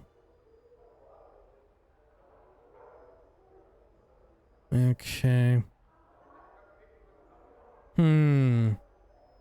Unless I have to activate the fucking super weapon. Okay, farewell. Goodbye. Yep, goodbye.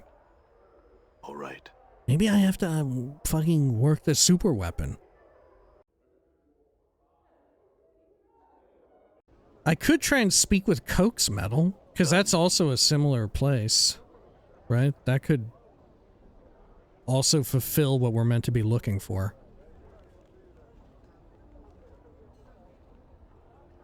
We'll give it a shot.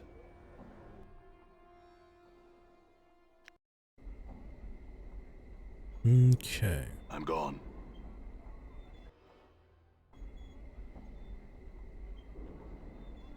Over here. Portal detected.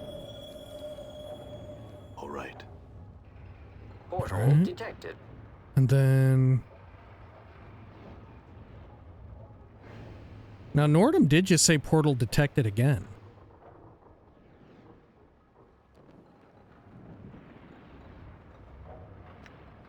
I'm gone. Could it be over here? No. Hello. I had questions for you.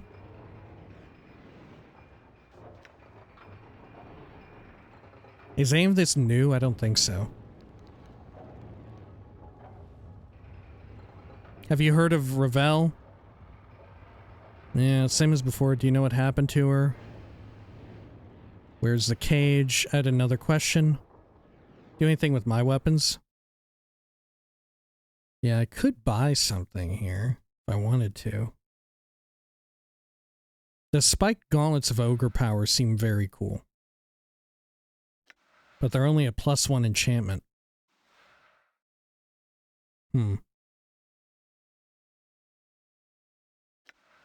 Yeah, I don't know. And they're almost all of my stuff. The punch daggers of Shar are wild because they're the only thing I've seen so far with such a high enchantment level. Meaning that they could kill something really wild. Right? They have the power to do that.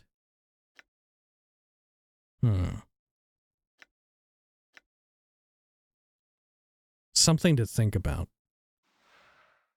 Because if nothing else reaches that high of a plus whatever.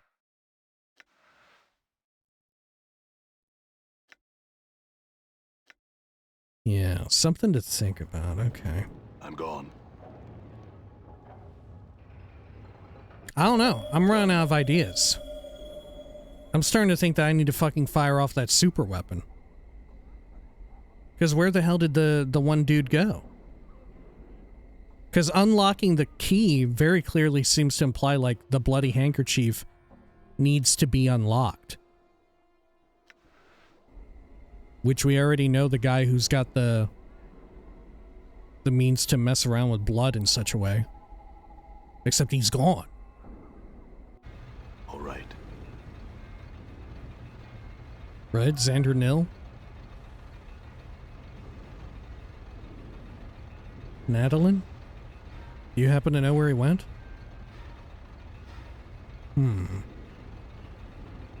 Here to pick up an item? Okay, no, forget it. I'm gone. All right. Okay, maybe if I speak with Keldor, he'll know where he went?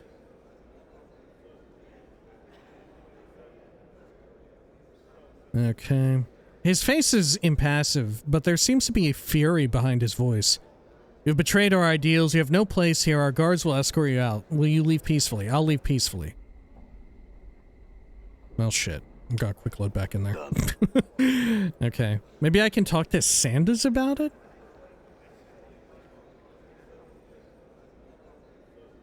I find that unlikely. I'm gone.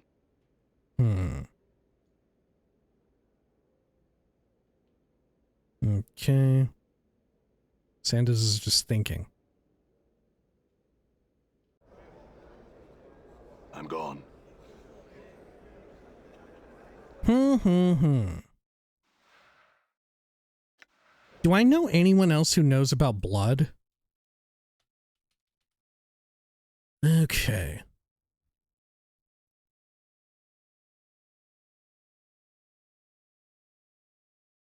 I brought back a vial of flesh and blood for Xander and my dream builder.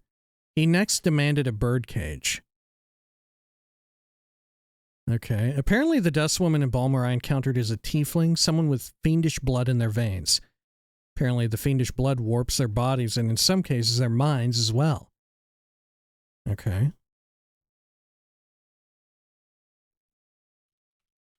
Oh, shit.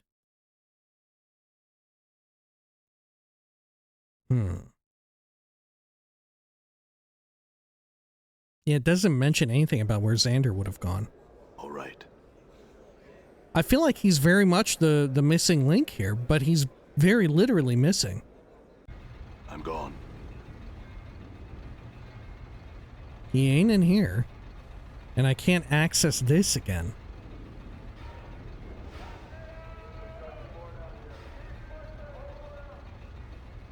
This door is locked. You will need a key. Can I get in there? What's behind those guarded doors? Okay, I see. Farewell.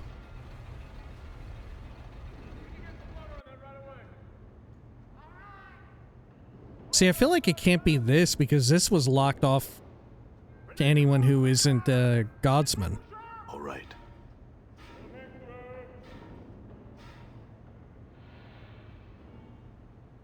Okay. This enormous device thrums with power. It looks like a gigantic flower. Created, not grown, and adorned with metal bulbs and flanges. A bewildering array of knobs, gauges, and vents baffle your eye. Just gonna play with the controls real quick. You don't seem to have any success in changing anything right now. Leave. Huh. Okay.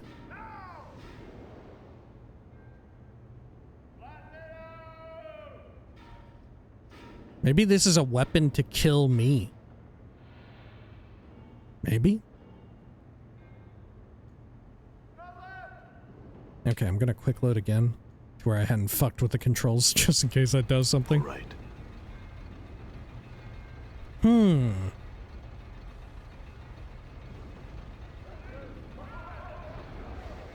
So who else would know? I guess we could go to the Advocate. I can use the forge. Okay, no, never mind.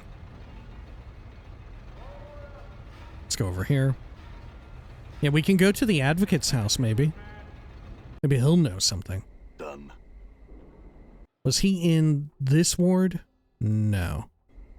Okay. Good. Warping around. Let's head to Clerk's ward. Okay. Done. Yeah, because didn't he also want some sort of information? Giannis is apparently an advocate, one who provides legal counsel, arranges legacy. Yeah. Okay.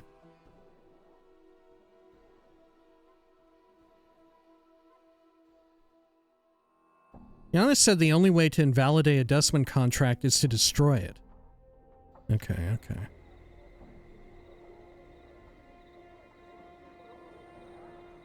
After this, I really don't have any fucking idea. Also known as Wanker City. I'm gone. Okay, Advocate.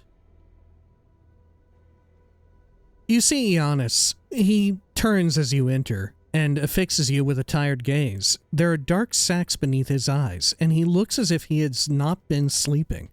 Greetings. You again. Giannis frowns slightly as he stares at you. What is it you want this time? I had some questions for you. Very well. What is it I can help you with? Okay. Sure. Giannis, there is a sensory stone in the Sensorium that contains a fragment of your daughter's experiences. His eyes blaze with hope. There is? But in which one? You must tell me. It is one of the sensate sensory stones. If you are not a sensate, you could not gain access. He thinks for a moment. I must find a way. Perhaps it would make an exception for her father. If you wanted, I could speak to someone. I'm certain they would make an exception in your case. I do not wish to break the sensate's laws. Nevertheless, I could speak to someone and see if something else might be done. I could help you for a price. My word may carry some weight at the fest hall. They might. Now, in the sensory stone, she left a legacy number for me?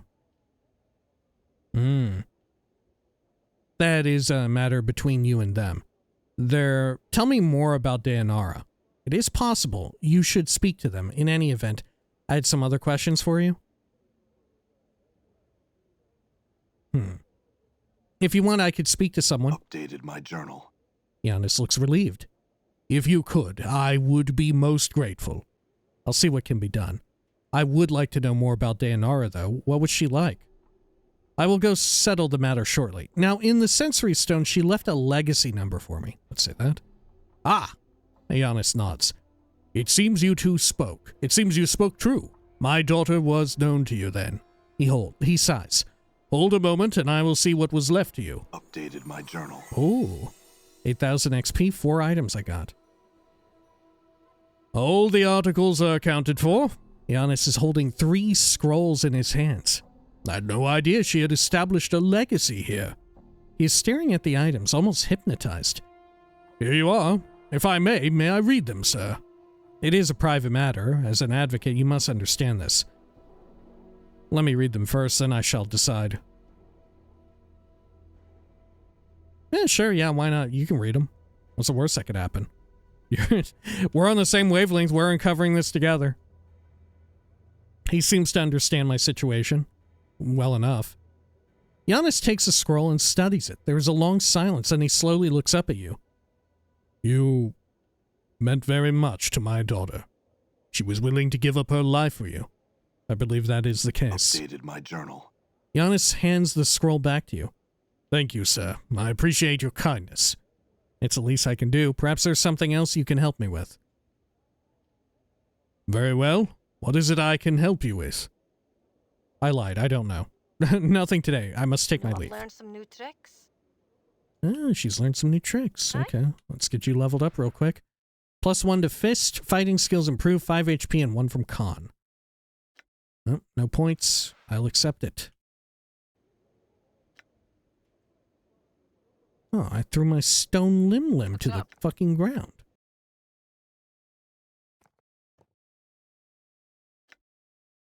Ah, Dayanara's ring. Dayanara's wedding ring. +1 to all save throws, +1 to armor class, +3 to armor class versus piercing. Usable only by me. This ivory ring was part of Dayanara's legacy. It radiates a slight glow, and though it is cold to the touch, the chill is strangely comforting. The ivory band stretches to fit the width of any finger. Among the many secrets of the Society of Sensation is the ability to shape a peculiar stone from Elysium, dubbed Soul Stone. While this stone is not as powerful as the sensory stones, the Soul Stone is said to carry an imprint of the shaper's feelings. These rings are often used in the insensate marriage ceremonies, each ring inscribed with the feelings of the other. This ring was obviously intended for you. When wearing Dayanara's ring, you gain added protection from all attacks and additional protection from any piercing attacks. Presumably, the ring's purpose is to shield the heart from shock and trauma, and this extends to any physical pain the wearer suffers as well. Okay. Well, I guess I'll equip it instead of the Ring of the Traveler. Do I have anyone with an empty ring slot, though? No. Oh. Yeah, I actually do. Okay. Here you go, bud. Jesus, his AC is -9. What a fucking champ. Okay, what else is in here? Bandages. Adder's Tear. Okay.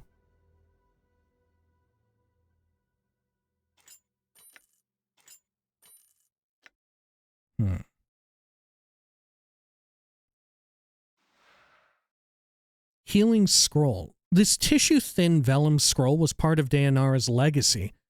The scroll is neatly rolled up and wrapped with a red ribbon. When the ribbon is opened, the healing magic contained within the scroll is released. The scroll will heal even the most critical of wounds. It disintegrates into powder when used. Okay.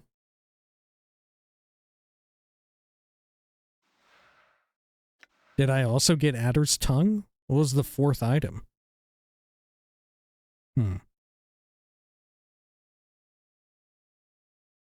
Dayanara's Legacy. Alright, we'll read it. My love, if you're reading this, then the tragedy I have seen has come to pass. I've died, and you have remained to suffer the loss. Know this, my love. I know why you were forced to shield your feelings from me. You sought to protect me from the terrible burden you carry with you. The distance you kept between us was your way of protecting me. And the brief moments when we were alone and you let your feelings be known, that was when I knew you cared for me. Carry no regrets with you. Carry no guilt. For I came with you on your haunted journey of my own accord. And no matter how death came for me, I know that you did everything in your power to save me. Our lives are intertwined, my love, and death shall not be a wall between us. For my sight has seen what is to come, and only in staccato segments, but it is enough for me to know that we will be separated for a time, but we shall be reconciled again. Thus, do not see my death as a farewell, but only as an interval before we meet again. Carry my ring with you, and these other pieces of me, and think of me. Keep me in your mind and heart, and that will be the beacon that brings us together. Forever, Dayanara. What was the other item? Was it the Adder's Tear? I feel like that's very fitting. Right, given all the snake talk.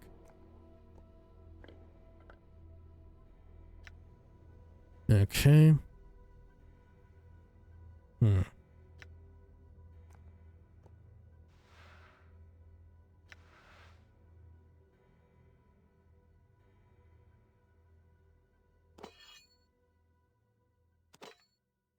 Okay, let's see here.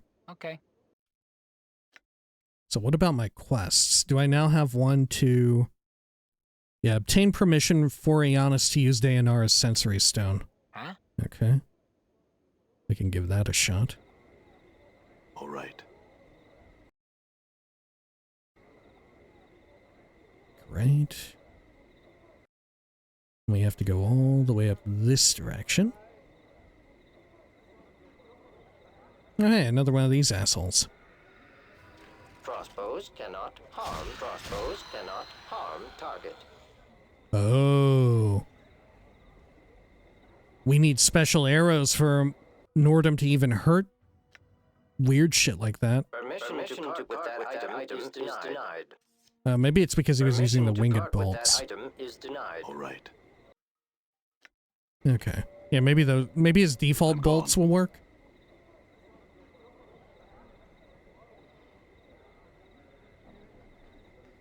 Okay, over here.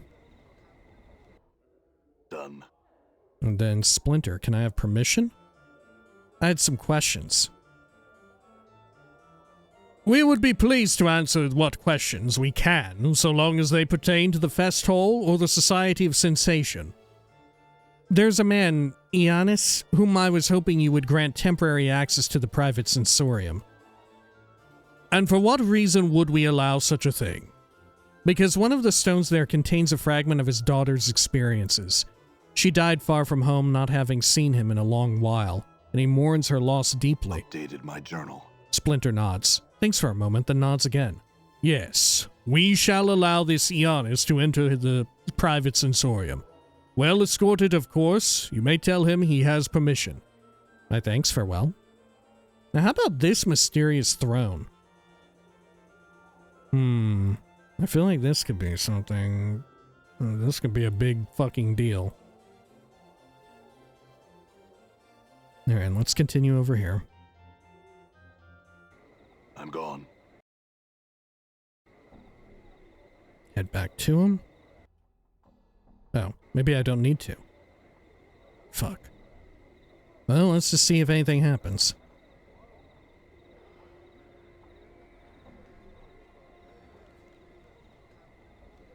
Okay.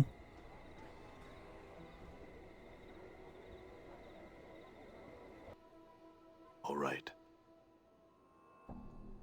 Hello, Advocate. You see Ionis. He turns as you enter and his eyes light up hopefully. Ah, at last.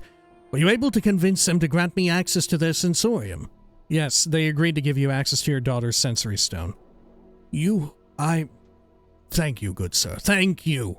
I'm in your debt. It was no trouble, Ionis. Please, go see the experiences of your daughter. I think they might ease your troubles. Updated my journal. Okay. Greetings, Ionis. Okay. Nothing.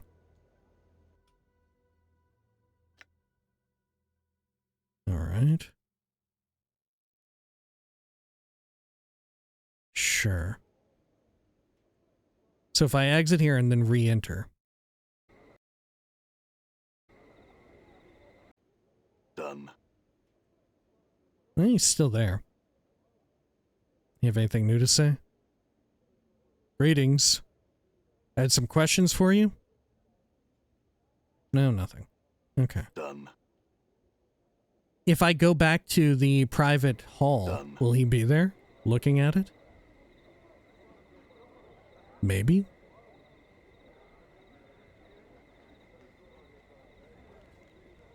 Okay. Oh, whoops. You know, I still need stuff from this base, or I haven't done anything in this basement, I'll say. That's still a big mystery to me.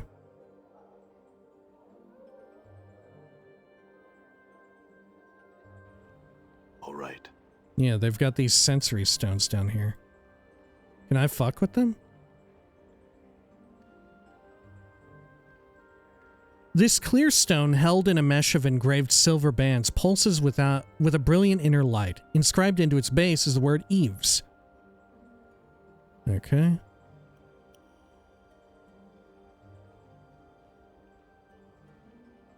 This amber-colored stone, held in a mesh of engraved silver bands, pulses with soft yellow light. Inscribed into its base are the words Kimashi Addertongue. This one?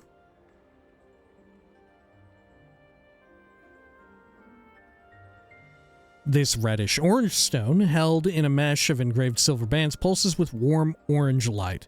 Inscribed into its base is the word Delora. Okay.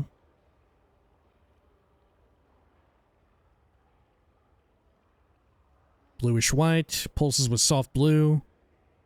Kasai Sari. How about over here? Marissa, violet stone, deep purple. Okay.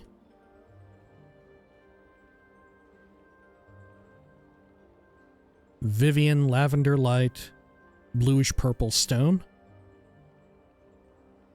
Okay. This one. Green stone, bright green light, echo. Over here. Nenny, red, brilliant redstone, fiery crimson light.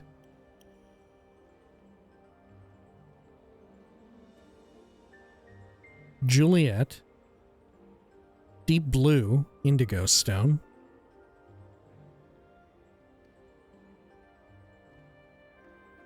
And this last one. This grayish-white stone, held in a mesh of engraved silver bands, pulses with light. Something was once inscribed into its base, but the writing has been scoured away. Updated my journal. Oh. I found a hidden chamber beneath the brothel that contained a number of glowing stones. 10, in fact. One of them was blank. Something had once been inscribed upon the base, but had been scoured away. Can I talk to you about this? Questions on our travels. Why did you set up the brothel? Can I read your diary? I'd like to hear about your past again. Vrshchika doesn't seem to care about you. Can you tell me about this symbol on my arm? Can you tell me about what you know of Ravel? Blood War? No, okay. Can I talk to Mort? You, Chief?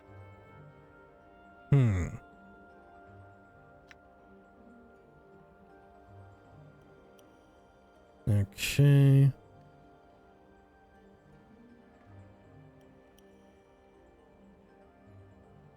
I could use some advice. What do you think we should do next?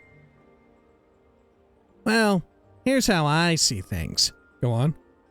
Well, Ravel got mazed. There's probably some key to some portal that could take us there, if you still want to go. Do you know where I can find a portal to her maze? Beats me, Chief. There's tons of portals in Sigil. I say try the Fest Hall. I doubt it's there, but one of the sensory stones might be able to tell us something. Failing that, I say we forget all this running around and get someone to make us a portal. Okay. I had some other questions. I'm gone. Well, no, never mind. So we could maybe get Coax Metal to make the fucking portal? Is that what he's saying? I mean, we did have someone make the... Fuck, we did, but that guy is gone. Where'd he go? Where did he fucking go? I need him to look at the fucking blood. I feel like he's the missing link to all of this. But he walked away. After I got access to the Dream Builder. Where did his ass go? Oh, fuck. Where did he go? Okay, let's check over here. Maybe there's a building that he like lives in. Coffin maker, wrecked house, pawn shop, marketplace, print shop, siege tower. I don't fucking know. I mean, we could talk to this mysterious dude again.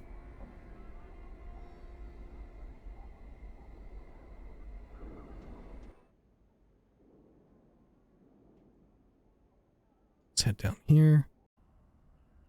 All right. Oh, fuck, yeah, but he ain't here.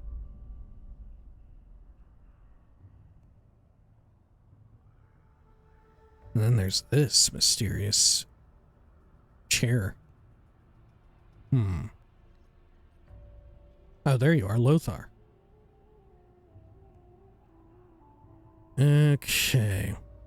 You again. What do you want from old Lothar now? I've given you your skull, friend, and your answers. I warn you, I haven't all day to attend to you. His gaze falls on you with the force of a sledgehammer. I would like some more questions answered. Keep it quick, scarred one. I cannot tarry all day. Why have I lost my memory? It's a side effect of losing your mortality. I've lost my mortality? What do you mean?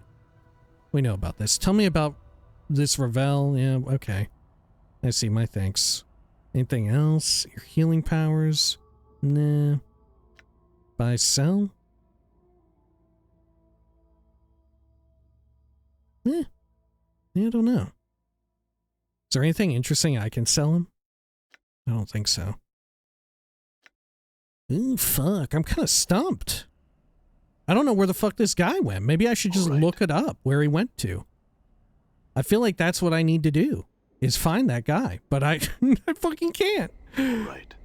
Is he like on the outside of the Godsman Zone? Xander Nil or Nil Xander? Like, that's gotta be the dude, right? If not him, then who?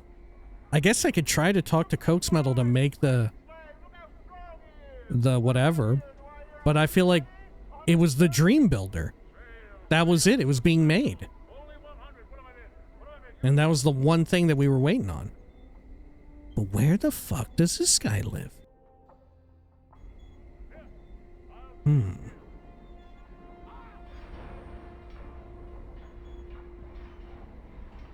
Okay, over here.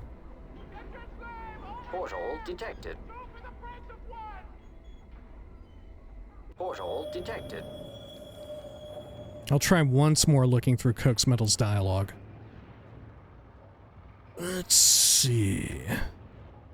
Have you heard of Ravel? No, I had another question. Yeah, I don't think so. Nothing. I'm gone. All right. Unless, can I travel directly into that? No, okay, that was wishful thinking. I was like, can I travel directly back into the Dream Builder somehow? I don't think I can. Okay. Well, I think I'm gonna have to look it up. I'm fucking stumped. I don't know what else I could do. I feel like the one thing that I need to do is inaccessible to me. I don't know where he went to. Right? Let's see. Unless I can search for, like, Xander. Okay. Complete the Dream Builder. All I need to do now is walk through the door. But my one item is gone now. Right, I don't have the feather anymore. Thus, I can't enter that. Done. I lack the key. I'm gone.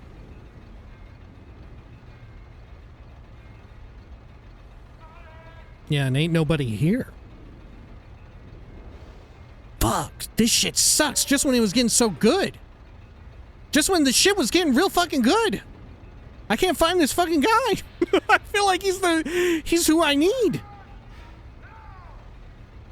What the fuck? Done. I was on the fucking edge of my seat and then it's all come crashing down around me.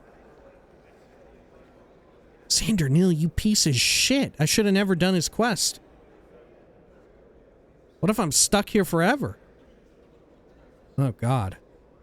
Well, it won't be that bad because I do save in between every recording. Right? So worst case, we skip a few days and I get back to this point with him here. God, that can't be it, though. It's got to be something else I'm missing, right? Done. It's got to be something else. Unless he just lives somewhere and I need to find that. Could it be? Is his ass just around here somewhere?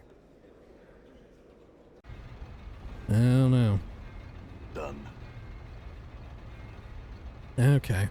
Well, nonetheless, I guess we better call it here for now. We've been running around looking for answers for long enough, right? I think I might just look it up. I may just look up what the fuck to do here with Xander Neal, because I feel like he's the guy, right? He's the one guy who wanted blood.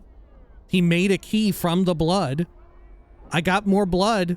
Where's Xander Neal? I'm gonna have to look up where Xander Neal went, right? All right, until next time, please take care of each other.